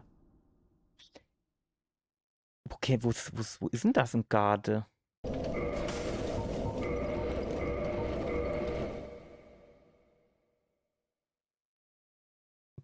Es ist halt auch so extrem genau, ne? Bei einem Leichnam in Finsterwurzgarten. Ja, gib mir ein paar Infos. Wo? Wenigstens so grob, so was weiß ich, so nur dem Motto, ah ja, wenn du in die Richtung gehst und dort leider einer oder so, ne? So ganz allgemein, jo, du leider so da rum, da kannst du dann mal.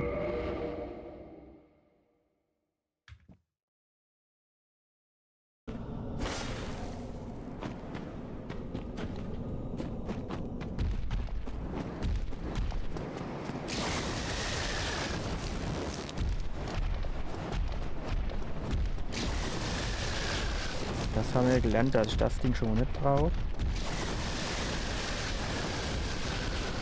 Kann man eigentlich aber auch so durchrennen, oder? Da braucht man nicht viel mehr großartig mit den Pfeilen rumzuhantieren. Aber du, das ist halt die Gefahr, die ich sehe. Dass ich dann du von unten mir, von hinten irgendwie den Blitz ins Kreuz drin haue.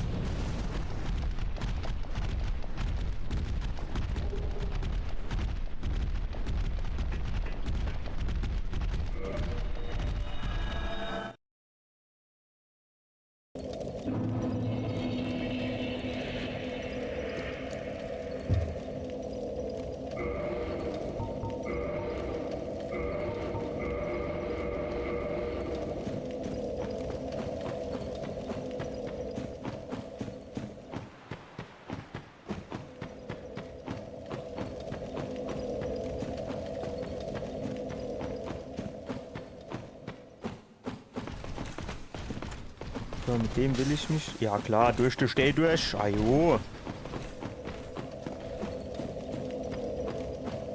Komm ich schon dran durch? Ja, kommt der da drin.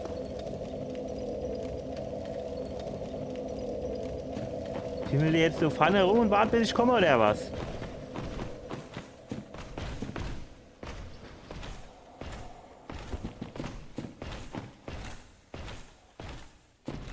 Wie ist er dann? Ah! So hatte ich mir das jetzt nicht vorgestellt.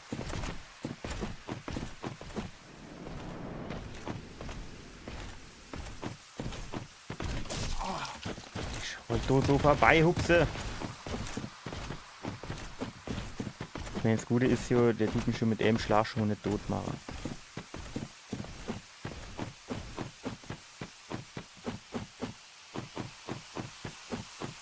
So, da geht's hinterher zum See. Jetzt nehmen wir ein Tränkelchen. Ach, guck mal, da oben vielleicht das.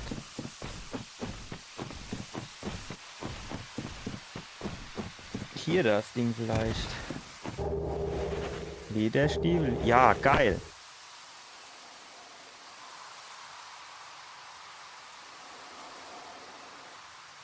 Sag mal, kommt der da irgendwie hoch? Höchstens, wenn er sich auch da runterfallen lassen geht, ne? Das wird er hoffentlich nicht machen. Ich stehe mir jetzt auch nicht. So, jetzt müssen wir mal kurz überlegen.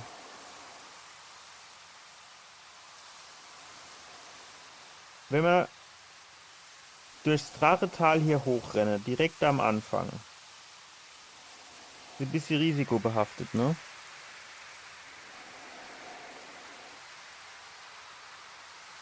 Da müssen wir am Black Knight vorbei. Wir haben noch nicht so viel HP. Das ist mir alles fast ein bisschen zu riskant. So, und dann kann ich noch nicht mehr effektiv benutzen, weil ich 14 Beweglichkeit habe und 12 brauche ich. 12 habe ich und 14 brauche ich.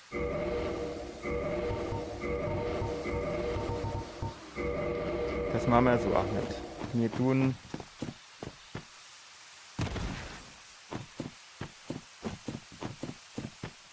Wir tun ganz normal, so wie wir das die ganze Zeit geübt haben, gehen wir da durch. Diesen roten Ring, da können wir mal drüber retten.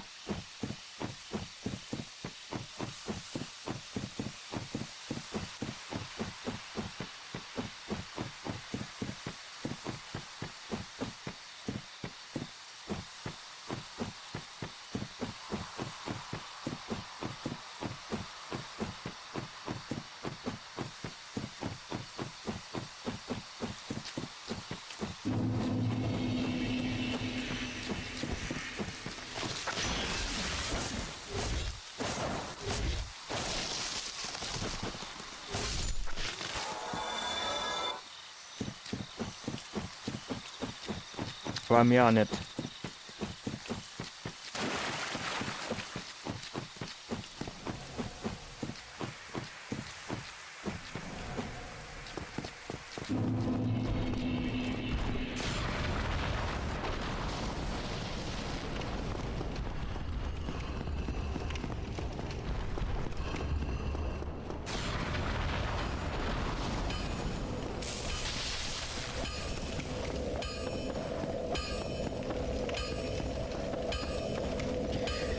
So.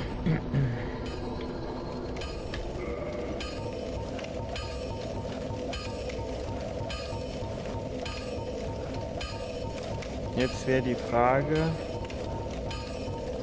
Ja, ist noch nichts dazukommen, ne?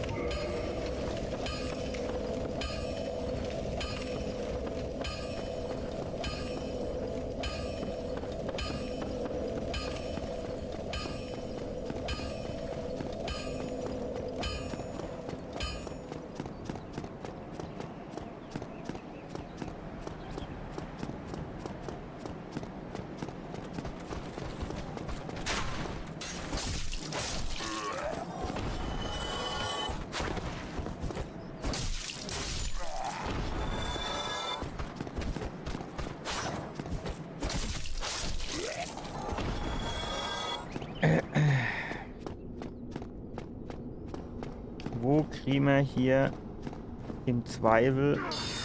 Ah jo, an den Depp habe ich nie gedacht. Also ja, schon, aber bin davon ausgegangen, dass der uns nicht jetzt so schon treffen tut.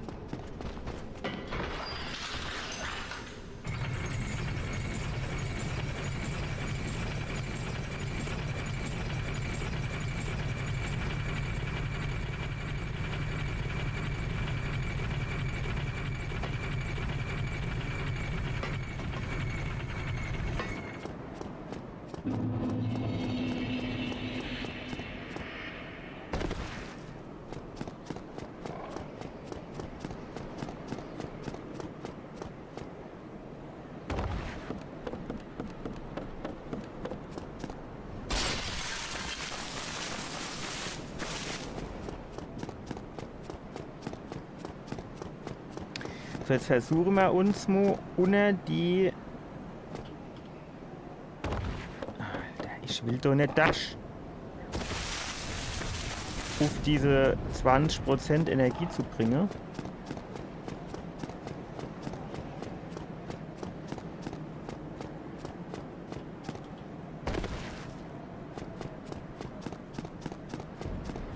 Und dann schauen wir mal. Dumm. Dann tun wir, ob wir den Kanzler kaputt machen.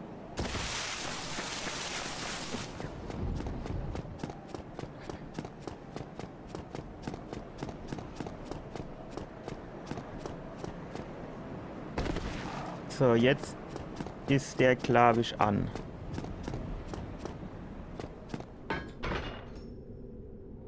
Dann gucken wir mal, ob das überhaupt was ausmacht.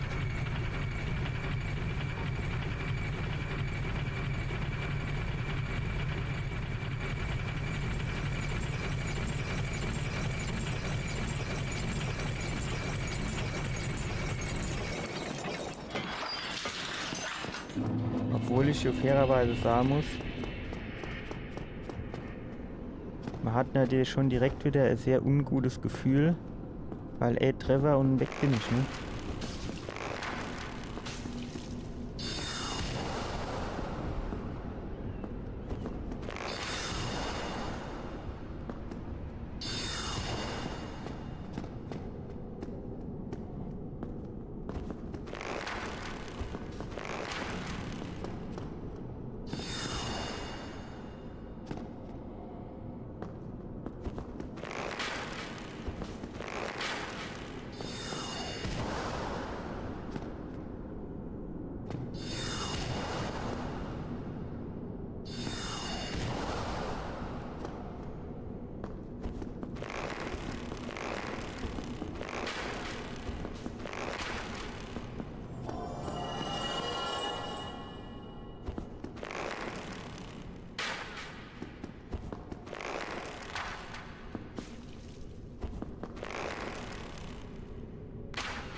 Wow. Wie kommen wir hier runtergesprungen?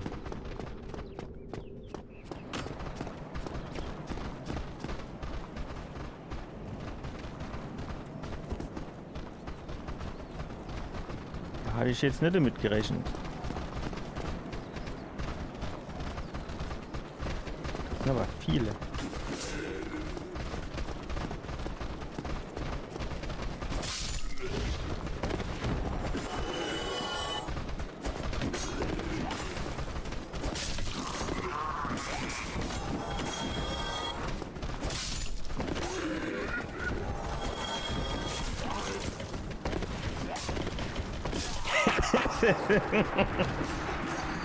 Ja, ich habe jetzt nicht gedacht, dass die alle da runtergesprungen kommen. Wenn ich ehrlich bin.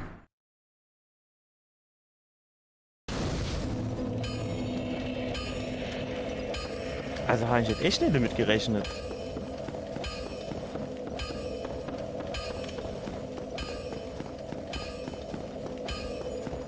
Also ich gut, vielleicht einer oder so, aber alle? Und außerdem habe ich gedacht, ich mache jetzt 50% mehr Schaden. Ich habe gedacht, ey, Pfeil, dann ist der weg.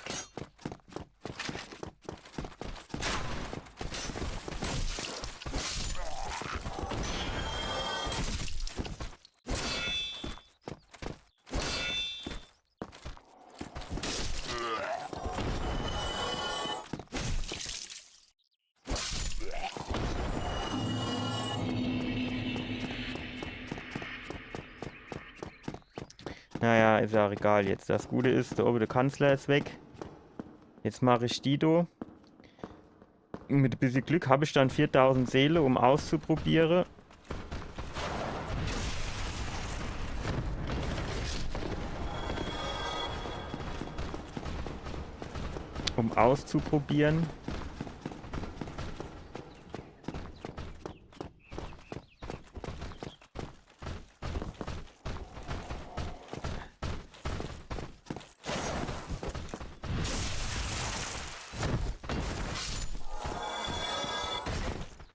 Und so ein kleines Parry-Schild, du, ey.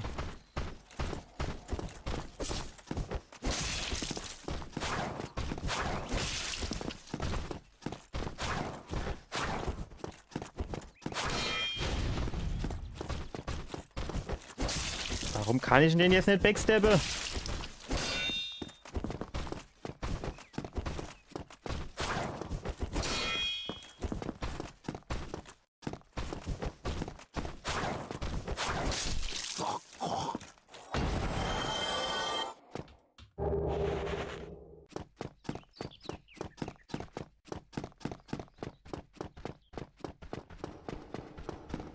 So, und dann kam der Obby und noch einer. Der kann auch schön da ohne kommen. Machen wir da noch ein bisschen Platz.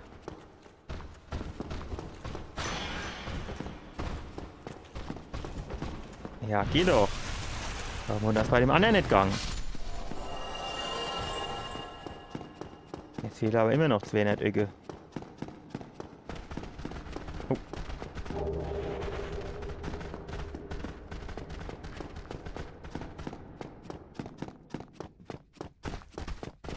Na gut, du hatte mal alles ingesammelt. Samu, ich hab doch du jetzt gesagt, aufnehmen.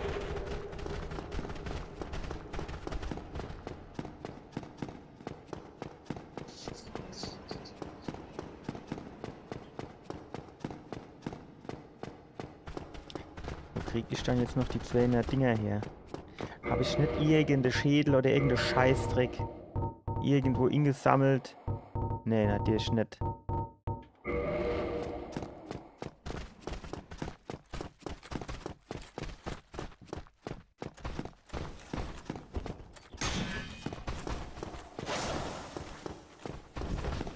Kommt der so runtergelaufen, wo ich ein bisschen Platz habe, jo, ne?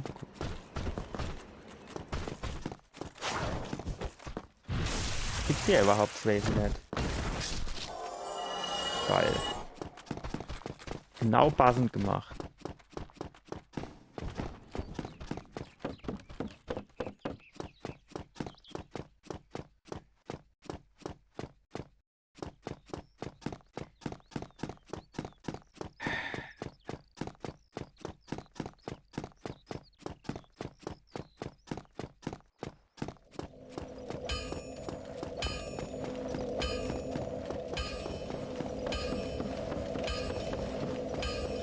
Ich meine, so ein kleines bisschen prokrastiniere tue ich ja schon, ne?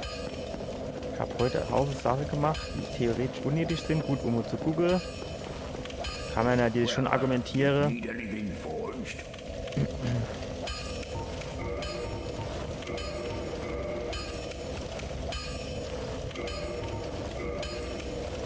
Quasi um mal zu gucken, Come get yourself. was es so vielleicht noch für Alternative gibt, sozusagen. Ach so, warte mal. Jetzt kann ich natürlich überhaupt kein Geld und nichts mehr, ne? You need it.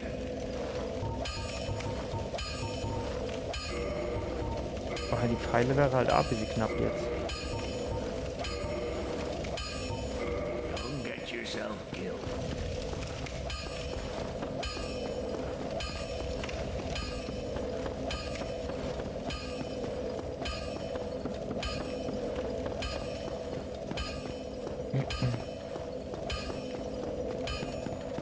Ich traue mir halt nicht zu, die Gargoyles zu machen, ohne getroffen zu werden. Und deswegen will ich eigentlich auch diesen... Also nicht... Also... Quasi den Schaden, ja?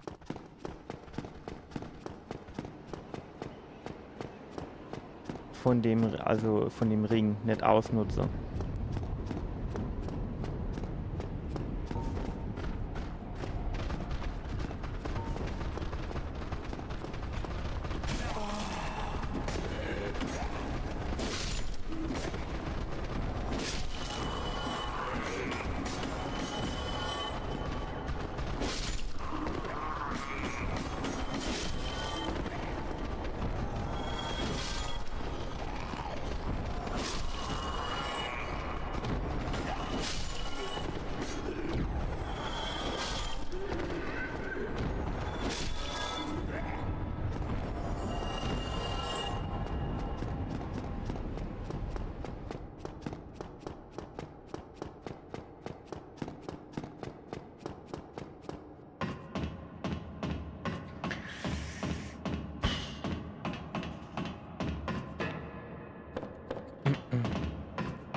So, hier lege ich jetzt nochmal Safe Game an. Dann gehen wir dort nackig rein. Ah, dann wäre ich geklatscht, ey. Also, ich gehe jetzt zuerst drin, gucke, wann die getriggert werden, oder der. Und dann gehe ich wieder raus.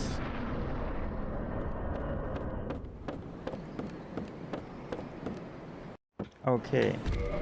Also der wird quasi getriggert, wenn ich hier mehr oder weniger kurz vorm 2., ne?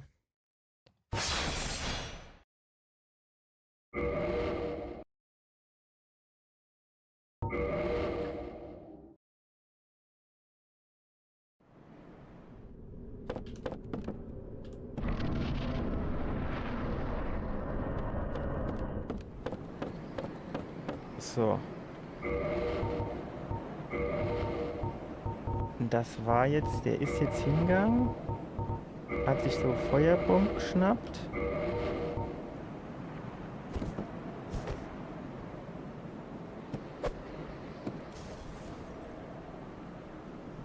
Vielleicht hat er auch vorher mit dem Bogen irgendwie so gezielt. So irgendwie.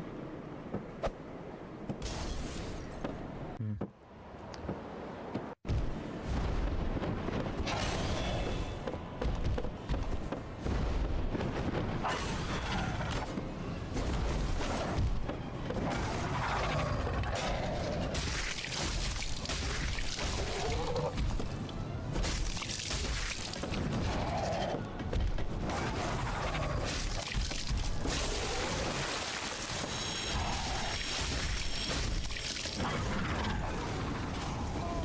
Ja, jetzt kommt nämlich der 2. dabei. Und jetzt wird's halt wieder scheiße. Wo hat er dann... Also wir tun auch nur jetzt die Waffe beidhändig nehmen. Wir nehmen die Waffe nur beidhändig. Das ist auf jeden Fall schon mal gut, dann machen wir mehr Schade. Aber...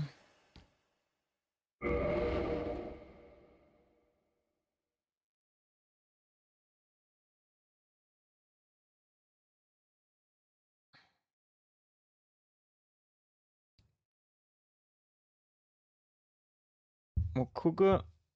Ich muss mir das nochmal angucken, wo der quasi diese Feuerbombe geschmissen hat.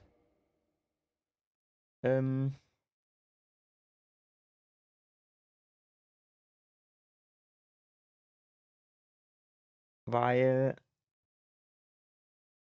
dann hat er quasi diesen Gargoyle getriggert.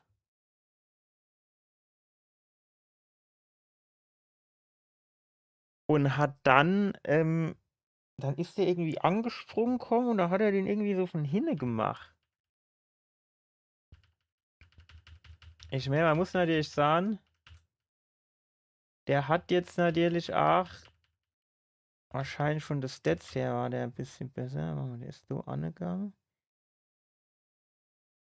So, da hat er aber hoch gezielt, du, ne?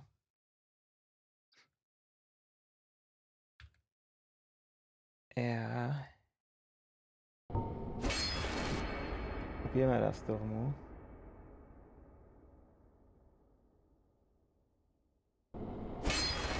Gehen wir durch.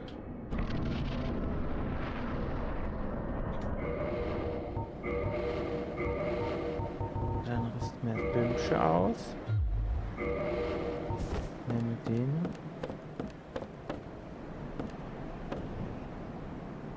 So, der hat quasi so hoch gezielt.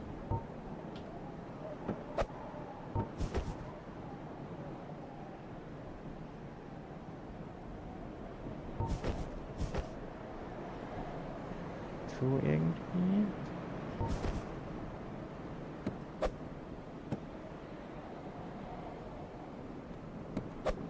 Okay.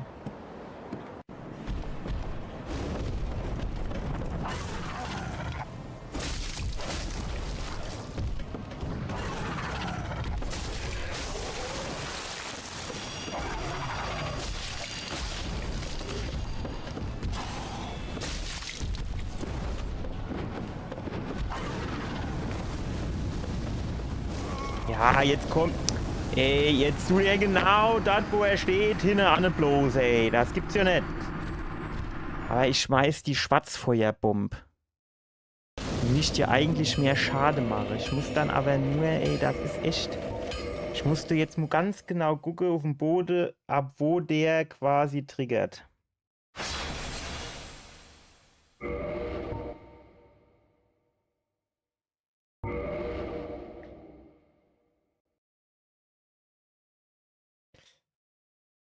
Es wäre halt nur geil, wenn ich schon jetzt die Schwarz benutzt, da ich dann mit dem ersten treffe.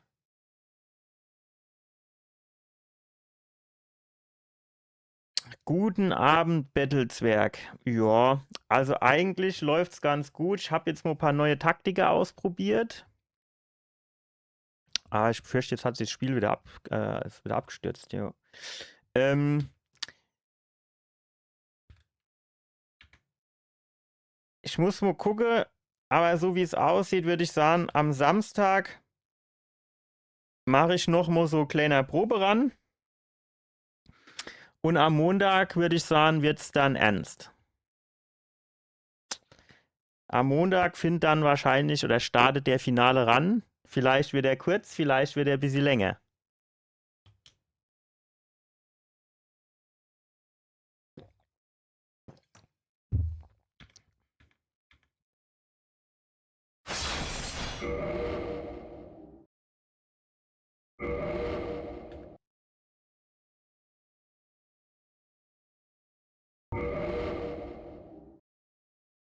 Also Finale ran, oh, hä? So hatte ich mir das nicht vorgestellt. Der Finale ran.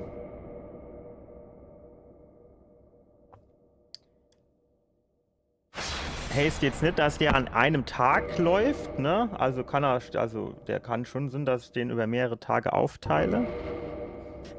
Aber, ja. Ja, das gibt's nicht. Warum lädt der dann jetzt wieder die ganze Zeit das falsche Safe Game? Gehen wir nur mal aus dem Spiel raus. Also, wenn er gut läuft, dann wird er sich über mehr Tage erstrecken als einer. Wenn er weniger gut läuft, kann es Sinn, dass der Stream schnell vorbei ist. Ja. Ja. Normalerweise.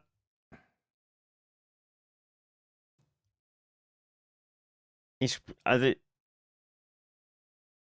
Ah, ja, und wie lief der?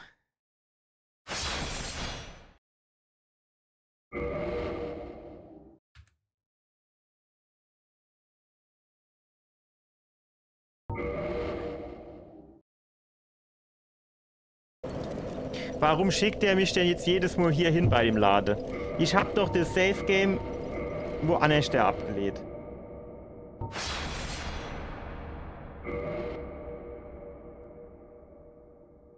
Öffne das Shit hier jetzt mit dem Explorer. 20 hier, 22.06.1952. Das passt doch.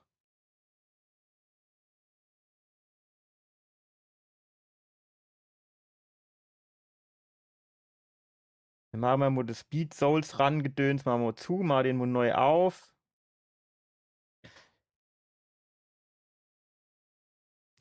Also aber dann 5-mal neu angefangen und dann No Death Run bis zum Ende durchgespielt oder wie darf ich mir das vorstellen?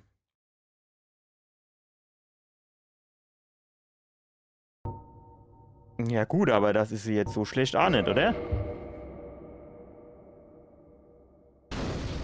Ey, warum schickt der mich jetzt jedes Mal hier hin? Ich verstehe das nicht.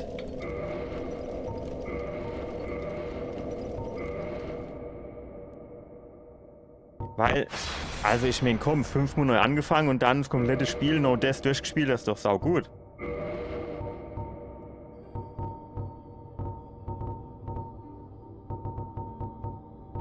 Guck mal, wo ist denn eigentlich mein Charakter? Ich habe den Charakter doch Blub genannt. Wo ist denn der? Der ist jetzt komplett weg, weil das Spiel abgestürzt ist, oder was?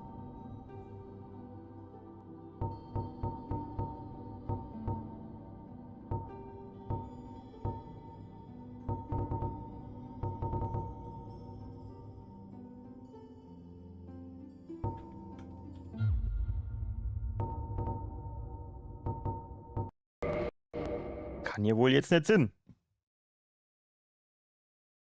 Spiel abgestürzt und deswegen ist mein Charakter weg, oder was? Ich glaub's hackt.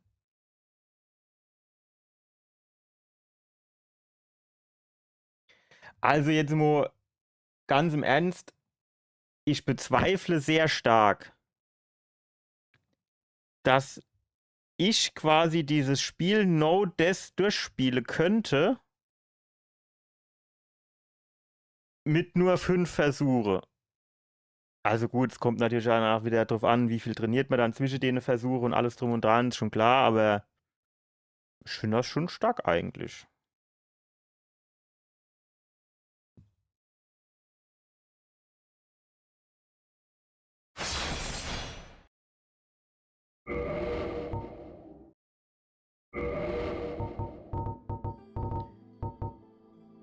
Ja, mein Plug-Ding, das ist nicht so, ne?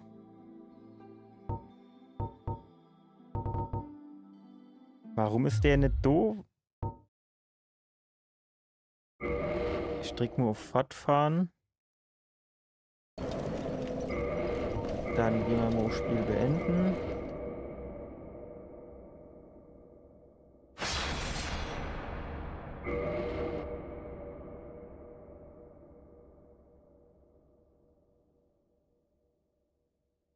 Ja gut, aber dann ist doch, also finde ich das eigentlich richtig gut, wenn du mit 5 Versuchen noch das durch.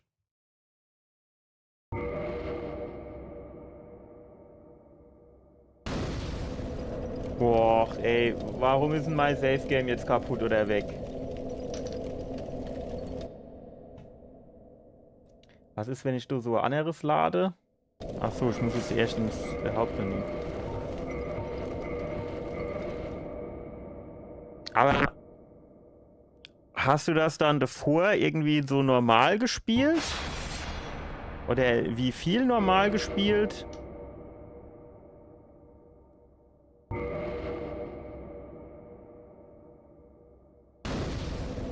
Guck mal, jetzt schmeißt er mich ja jedes Mal hier wieder raus.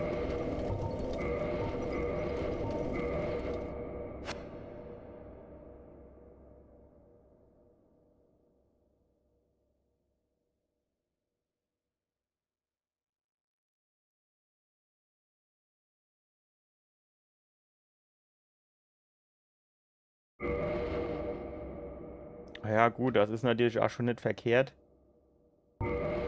Also gut, mittlerweile mit den Trainingsläufen, die ich gemacht habe, bin ich wahrscheinlich auch irgendwie bei knappe 200 Stunden, könnte ich mir vorstellen. Wobei, wie war denn das? Wie viel hatte ich denn das gespielt? Ich müsste mir jetzt bei Steam gucken.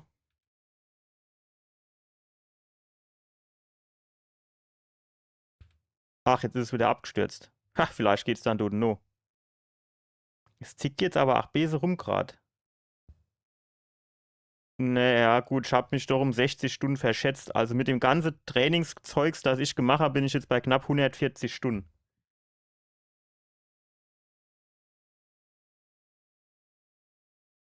Also da bin ich noch weit von deine 200 entfernt.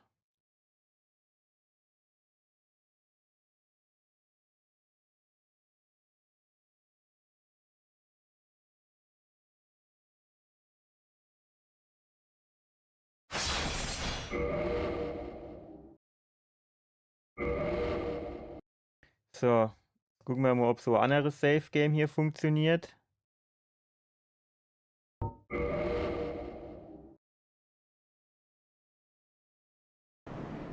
Immerhin. Gut, da habe ich jetzt halt das Krageschwert am Start, ne?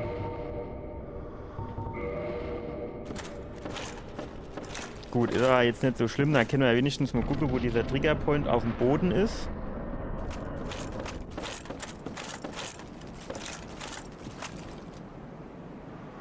Ich sage jetzt so richtig, Anhaltspunkte gibt es hier halt auch nicht, ne?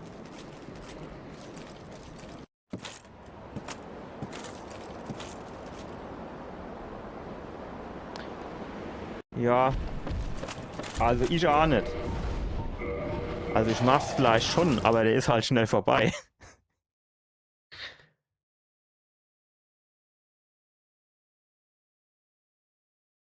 Wobei, also, ich weiß grad, No-Hit. Man darf mir nicht getroffen werden, aber so im Schild treffe ist in Ordnung, ne? Also wenn ich jetzt quasi das Schild rausmache und blocke, das geht dann wahrscheinlich. Wäre ich ja dann so gesehen nicht getroffen.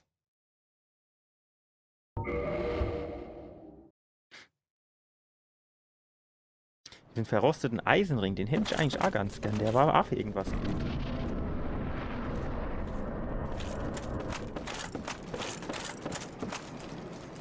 Hier ist so leichter schwarzer Strich nur ohne. Aber ich glaube, du bin ich dann noch zu weit weg.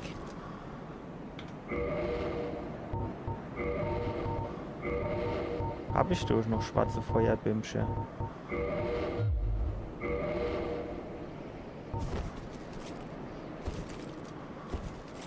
Nein! Ich wollte doch die Feuerbombe schmeißen.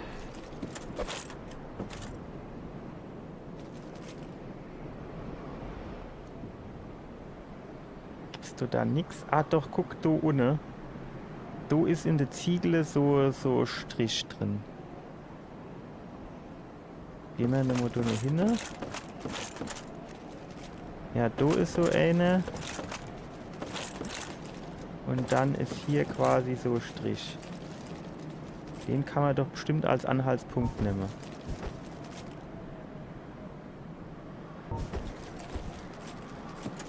Ja, der ist gut.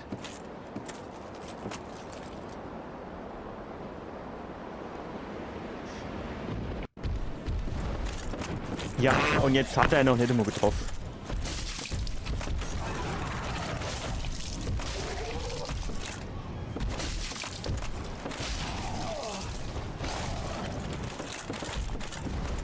Bleib doch mit deinem Arsch jetzt mal unten.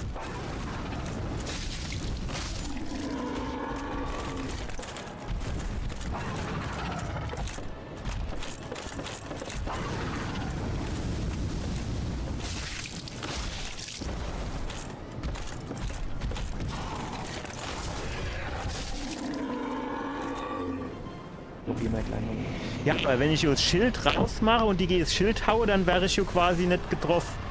Ne? Also ist okay, schade. Das wird dir dann quasi gehen.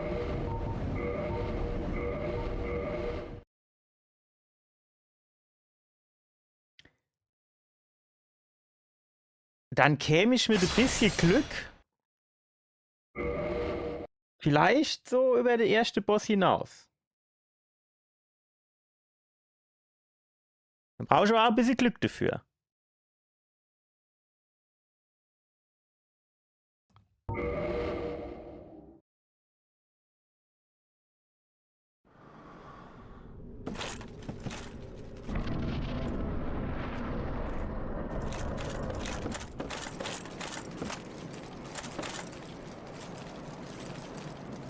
So. Nächster Versuch. So ungefähr so irgendwie.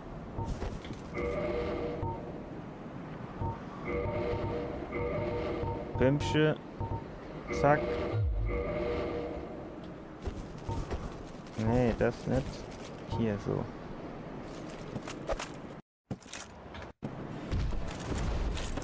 Oh, ich schmeiß so immer quasi drüber hinaus. Ich muss quasi doch ein bisschen kürzer anhalten, glaube ich.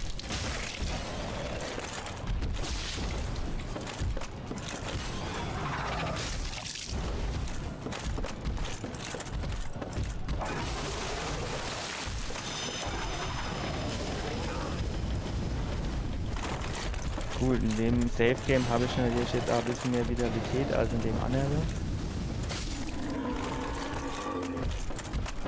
Das macht sich dann schon auch bemerkbar.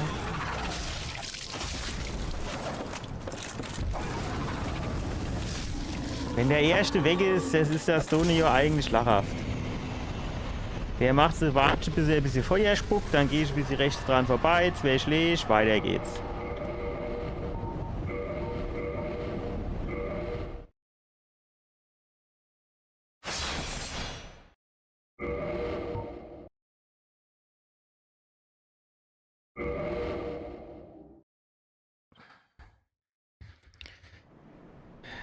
So, jetzt können wir ja eigentlich direkt schon mal da ausrüsten, dann ist das schon mal gemacht.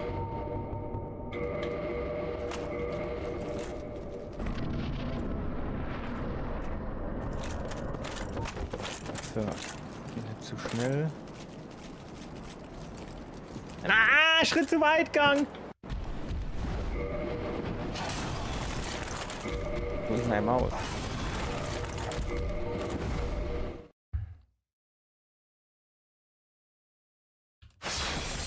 Ey, du musst echt aber haargenau aufpassen, ne?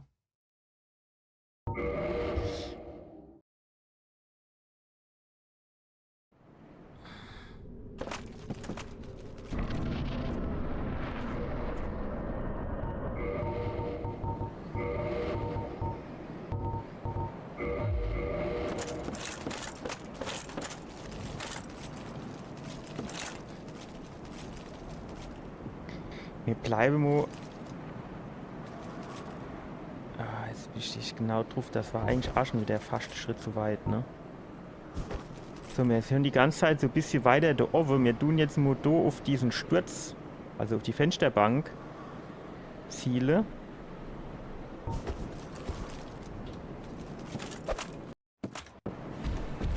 Ja, das ist besser.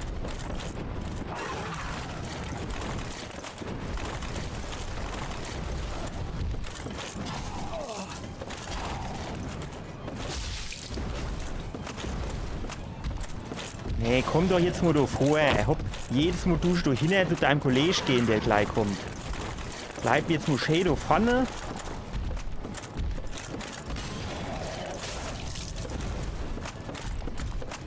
Und gib mir mal deinen Schwanz.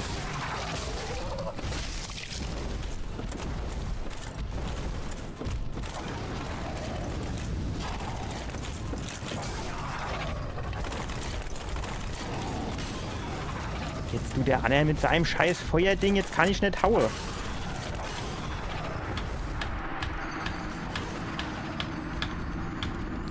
Alter, dass man da immer so lang warten muss, bis man da noch mal auf Escape oder so drücken kann, um ins Menü zu kommen.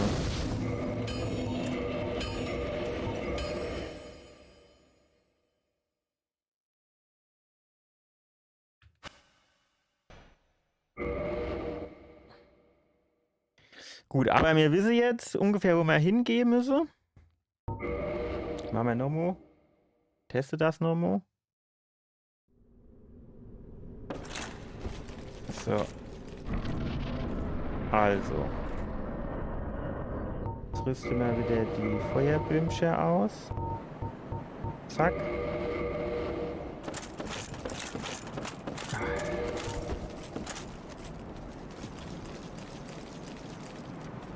So. Weiter ist nicht. So hin. Feuerbomb. Guck mal, ich stehe da jetzt wirklich genau auf dem Ding drauf. Wenn ich jetzt noch einen Schritt weiter gehe, wird er getriggert.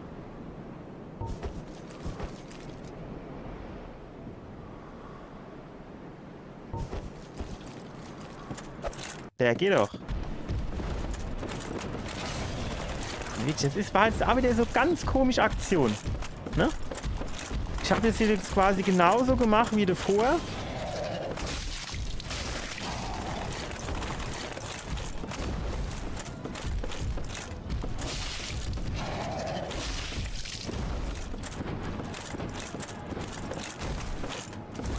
Bleib doch jetzt mal stehen.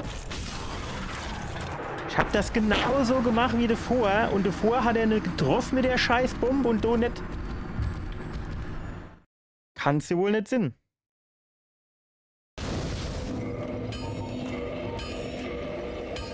Ich frage mich langsam, ob es einfacher wäre, quasi einfach zu triggern, zurückzulaufen und dann die Feuerbombe einfach in die Fratz zu schmeißen.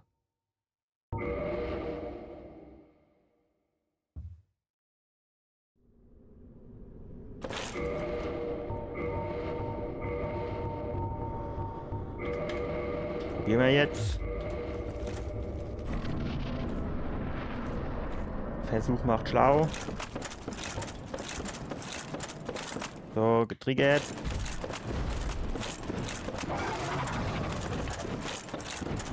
Jetzt kommt der runter, jetzt schmeißen wir die Bombe.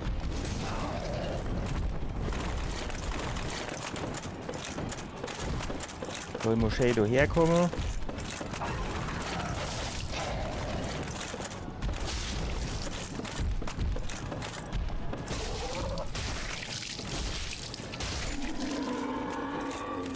Ich verstehe halt nicht, warum es manchmal so easy läuft. Oh, fuck, ich habe eigentlich gedacht, es hätte gereicht mit dem Vorbeilaufen.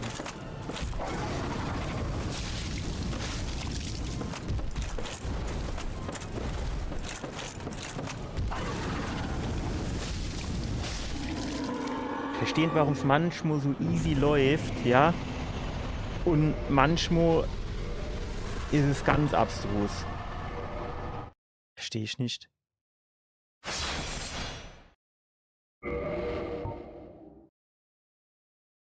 Nochmal geladen.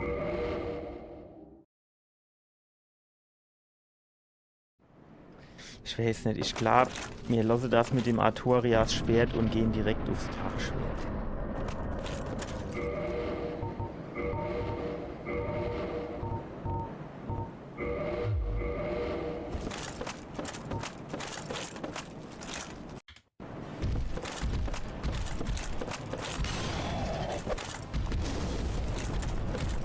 Ja, jetzt zum Beispiel jetzt hat er ja quasi zuerst direkt mit dem...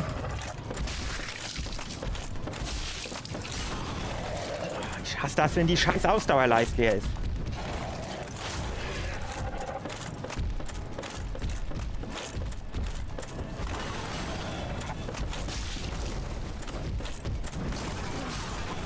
Also...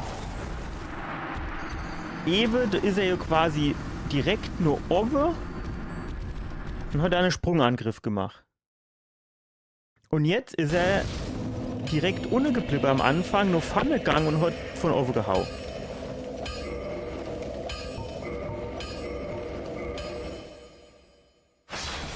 Man kann sich halt darauf nichts instellen.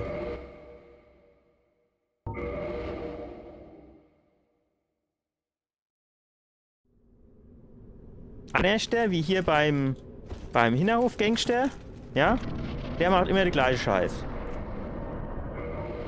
Wenn du mich frohst.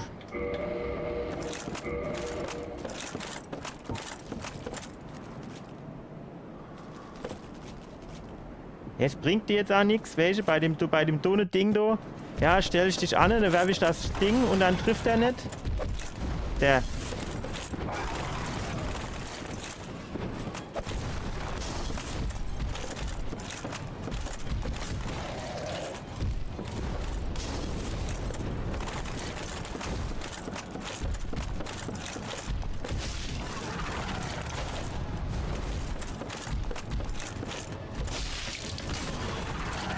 Jetzt braucht einfach zu lang vom Schlag, bis ich wieder Roll machen kann.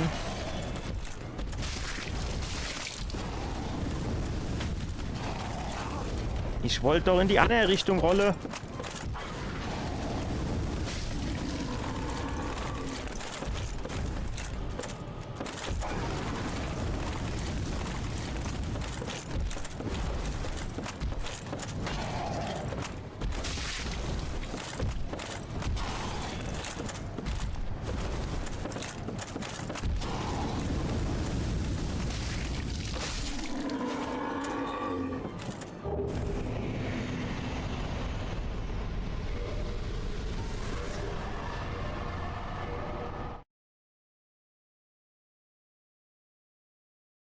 Ist einfach nicht geil.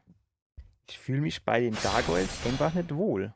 Und das ist schon erstaunlich, weil am Anfang, ne, als ich quasi das erste Training gemacht habe, da habe ich die eigentlich relativ schnell durchschaut und dann konnte ich die machen und dann war das eigentlich auch überhaupt gar nicht so das Problem. Da habe ich, keine Ahnung, 5 oder 10 Mal hintereinander gemacht, jedes Mal ohne Problem, das hat einwandfrei funktioniert. Und jetzt auf einmal, weiß nicht, das ist einfach immer die ganze Zeit komisch.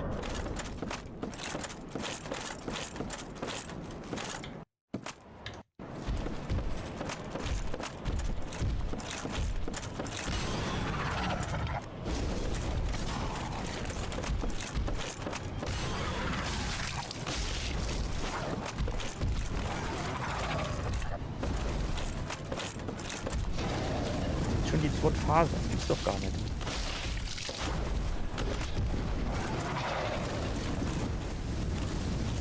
Was ist dann jetzt? Bleib auf dem Boden gefälligst!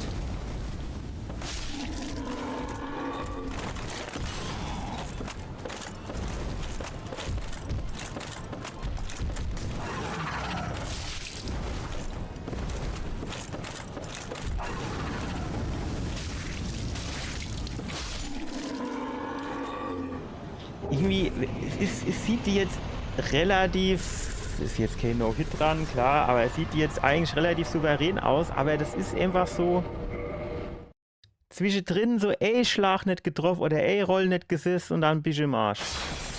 Und das ist alles noch so ein bisschen, ich weiß nicht, wie ich es formulieren soll, so, also nicht souverän halt.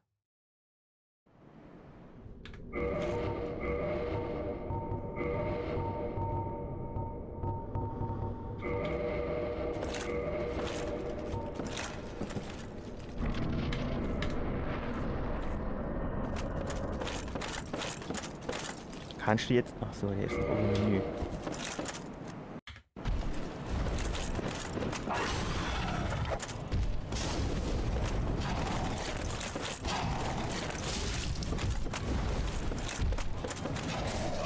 Jo.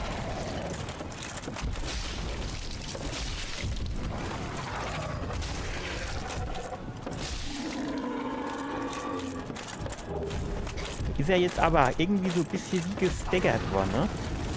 Weiß ich auch nicht so genau, wann das, wann der quasi dann so gestaggert wird und wann nicht.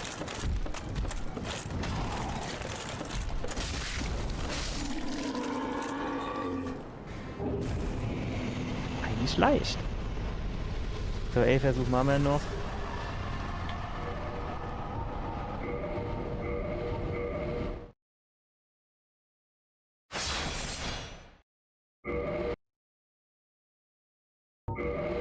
Versuch machen wir noch. Und dann reicht's für heute.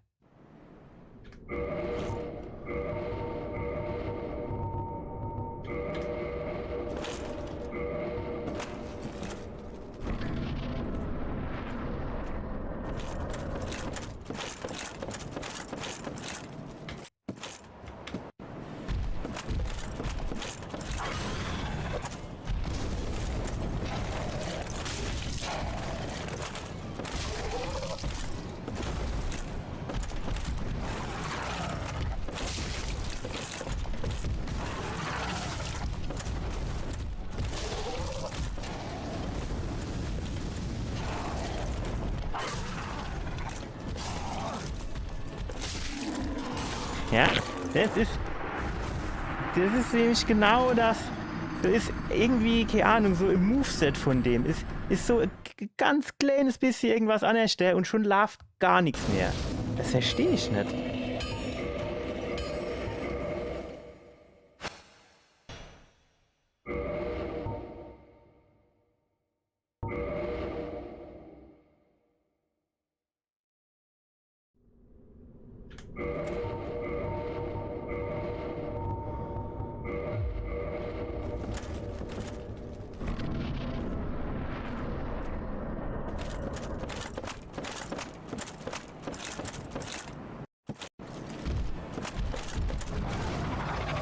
Ach, ich habe mich nicht auf die Feuerbombe umgeschlagen.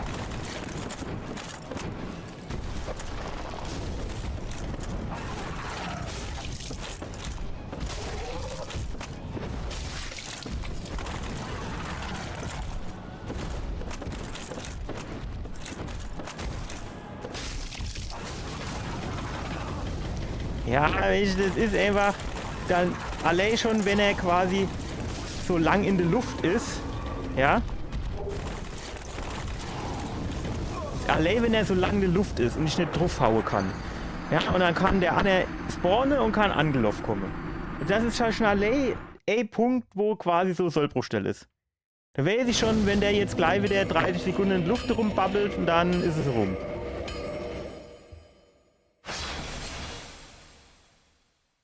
Das Einzige, was ich mal ausprobieren könnte, ist, ob ich, wenn der in der Luft ist, ob ich eine dumme Feuerbombe treffen kann. Könnte gehen. Ich meine, das wäre vorhin sogar mal gegangen.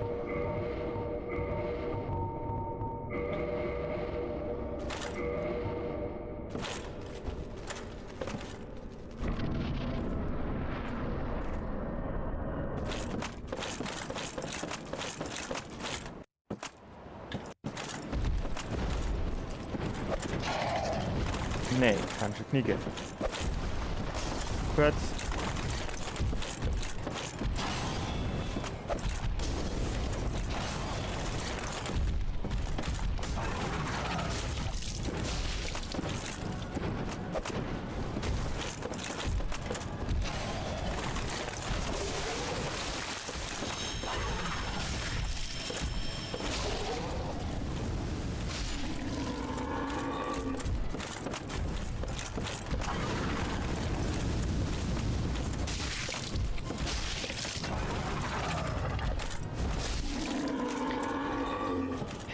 Wenn ich mit dem Schwanz abschlage, ne, dann brüllt er halt so. Und wenn er dann brüllt und dann muss ich drauf.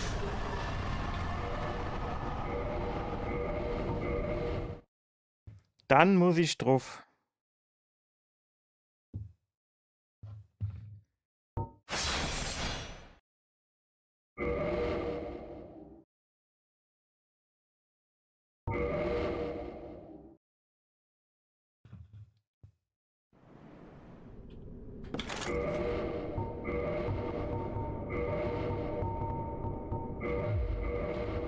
Aber was mir jetzt halt schon gesehen hat, ne, in der Luft treffe ich den halt eigentlich eher nicht.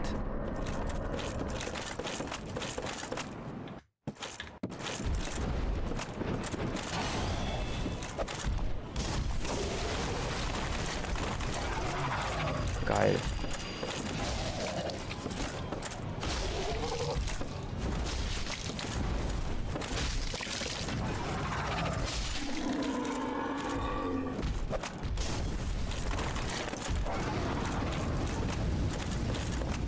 Das war jetzt insofern geil, weil ich mit der Feuerbombe aus Versehen seinen Schwanz weggeknallt habe. Kaputt.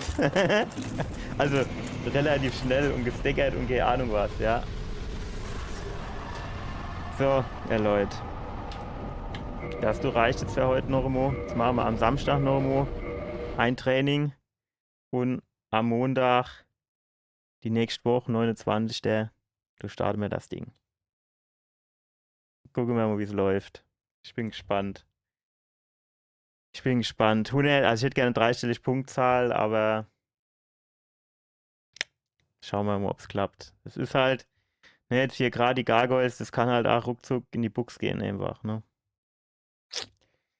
Gut. Also ja Leute, ich wünsche euch eine schöne Woche, eine schöne warme Woche. Ich hoffe, ihr habt irgendwie Klimaanlage auf der Arbeit oder so. Oder daheim, wie auch immer. Und dann sehen wir uns am Samstag wieder, ne? Bis dann. Ciao.